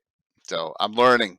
No, seriously. Yep. I mean, I just, you know, I got to figure out, hey, just do what I did, man. Study everybody else. Yeah. I spent so many years studying all the writers module writers I admire, and that's how I got my style. I'm a product of Rob Kuntz and Gary Gygax and Roger Moore and all those people I admire, man. Very cool. That's all I am. Yep. So, the Fantasy Mapping Show, I believe that Anna says, instead of, will be the 22nd, Friday the 22nd. I think we said that we haven't nailed it down completely yet. So it's still, it's like 90% determined, but there is still a little bit of a wiggle room. So, yeah. And we have now 2 upcoming guests for the Fantasy Mapping Show. So we just have to see which of the month we can wiggle them in, so to speak. So Ed Greenwood is one of them. Yeah. Very cool. Yep. All right, well, thank you for the suggestions in chat. I appreciate that. So Wednesday night, we're going to do something different for Legends and Lore. What if a theoretical discussion? This was Gary and Mike's idea. So what if the Greyhawk Wars didn't happen? What if, you can go what ifs all directions. I'm going to be good at this because I got a lot of what ifs, and I can tell you what happened because my campaign from 1980 deviated right from there. So I'll go with a lot of what ifs. What if Thrommel was not ever a vampire? There you go. So we'll have a lot of those. We're gonna go and we'll just talk about some ideas. I think it'll be a neat discussion. That is Wednesday. Thursday night. A Night of Ulick Adventure one shot, The Cursed Bridge. Darling and Bones will be playing. I only have Alan and Tom. It'll be a higher level, 8th, 9th, 10th. What if Throbbel was never kidnapped? There's another one. Robbie could go all night with that stuff. I have asked someone who gets along real well with this group to play, and that person has not gotten back to me yet. So if that person does, I will let you all know in chat immediately. You all know this person. So you could maybe figure out who it is. But this person has not responded. But I'm really, I say it's about a 1-4 shot this person plays Thursday. But they did, it would be really hysterical. So we're shooting for that. But that is Thursday night. Only got it's a normal short week of streams. Next Sunday, Joe Block shows up for Gabbin, and we're going to hit GDQ on the Wall of Fame. And Joe will talk about some of the stuff he's done, and we'll go through Which is a lot. Yeah. Yep. Be a nice discussion going over Q, going over men's. Oh my God, I must have said men's or Barrows and Rawhide Sinlu, all the Giant series. We'll go over all that off the Wall of Fame. That'll be next week. After that, Saturday after that is going to be the next Saturday night special. The group, the new recruits. The name of the adventure is The Hunter. The two new players, Lady Lavinius, the Magic the Gathering Twitch partner, and Crane Wrights, who you may know from Troller Games, who does a lot of the has her own stream and also does a lot of the readings of Steven Chenault, is playing. So those two are both playing, and then Mike Disney and Taryn are playing as well. It'll be a fun game. That'll be Saturday, and then 2 Saturdays after that. Return of 2 Drink Minimum. I still haven't titled this. It's so far out. July 30th. Ed Greenwood, the voice actor who's done Baldur's Gate 2, Mass Effect, and many other games. Mark Meir is playing in the group. He plays with Dave Walters and Black Dice Society. And he came to us, he came to me and said, "Can I play in this? I want to play in an old school game with you DMing." And Ed, and I was like, "Sure." So yeah, it was really cool. And the regular crew: Anna, Tony Winslow, Brill, Eric Boyd, and I think Eric Menge's the only one who hasn't confirmed 100%. But yeah, so that is what's going on in the month of July. Lots of other stuff. Mirror thing is killing me, by the way. I'm a Mass Effect super fan. Oh, are you? Yeah, he does like 20 of the voices in there. He does a lot of those. You're killing me on that. Hey, he's good guy. Ed knows him too, and Ed and him have talked before, so he's excited about playing him. He's going to do like Todd Stashwick did. I'm letting him take a childhood character he had. I'll make sure it just fits into my campaign. So yeah, a lot of really cool things going on. Let's do the giveaways. Last call. You got 10 seconds to sign up if you haven't. Remember, we're going to do your choice of treasures or Adventure Begins. If you have both, I'll throw in another module, but the winner will get a Lost Caverns of Tsojcanth, or however Luke pronounced it. I'll still say Tsojcanth because I've said it since I was 15. Reprint. All right, and we're gonna raid into Darling, who had her computer crash, but she's back up now. All righty, good. Good to see everyone hop in there at the last second. Thank you all for the wonderful support. Thank you. I know we had a raid from Gargamon, and we had a massive raid from Robert Hartley. And I really appreciate all of the support. All right, here we go. I'm going to close this out. See who wins tonight. We'll be on again Wednesday. So normal week, 3 streams this week coming up. Yep. And then 4 every week after that for the rest of the month. The winner is Megalon 71. Megalon 71. Are you on to claim? I see you in chat, which is a good thing. So you are here. I just want to see, which is good. I hate that when I can't go back. All right, so Megalon 71. There you are. All right, Megalon 71. Need your full name and address? I'll send you this. Good for you, Megalon. All right, Megalon, if you're new to Greyhawk, I will send you the Adventure Begins for the setting. But if you're not, and then Treasures of Greyhawk is awesome. So you just tell me which of those 2 I will send you. The face of Xenius. Yes. So I ran the adventure before that to get the weapon in the Shieldlands. God, what's the name of it? It goes into the face of Xenos. The one where she's imbued in. Oh, the Holy Avenger. Yeah, as Senther, the sword of Senther. As a Fender. Yep. Yeah. Tom's character Pelnor the Golden has it now. Oh wow! Yeah, I ran it part of my Shieldlands campaign that's going on about 9 months ago. Carlos, that's crazy. Yeah, it was an awesome. Was it a special purpose though to destroy the face? Yes, but absolutely. But I'm going to let him have it for a couple of, okay. And then we'll run it as a mega adventure down the road. All right, so I got you. Adventure Begins on Tsojcanth, and I got to get out Vamp Wickman's win from yesterday morning from Tim's game. Thank you all. Sit tight. Let's raid into Darling. Remember, Bones is on too, and they're both playing this Thursday. Oh, thank you again for another cheers, Saint. Really Yeah. appreciate it. Thank you. That's awesome. Thank What you. a great show. Thank you, Carlos. Thank you, Anna. My pleasure. Please, if you haven't, go sign up for a cast. Nice, thank you.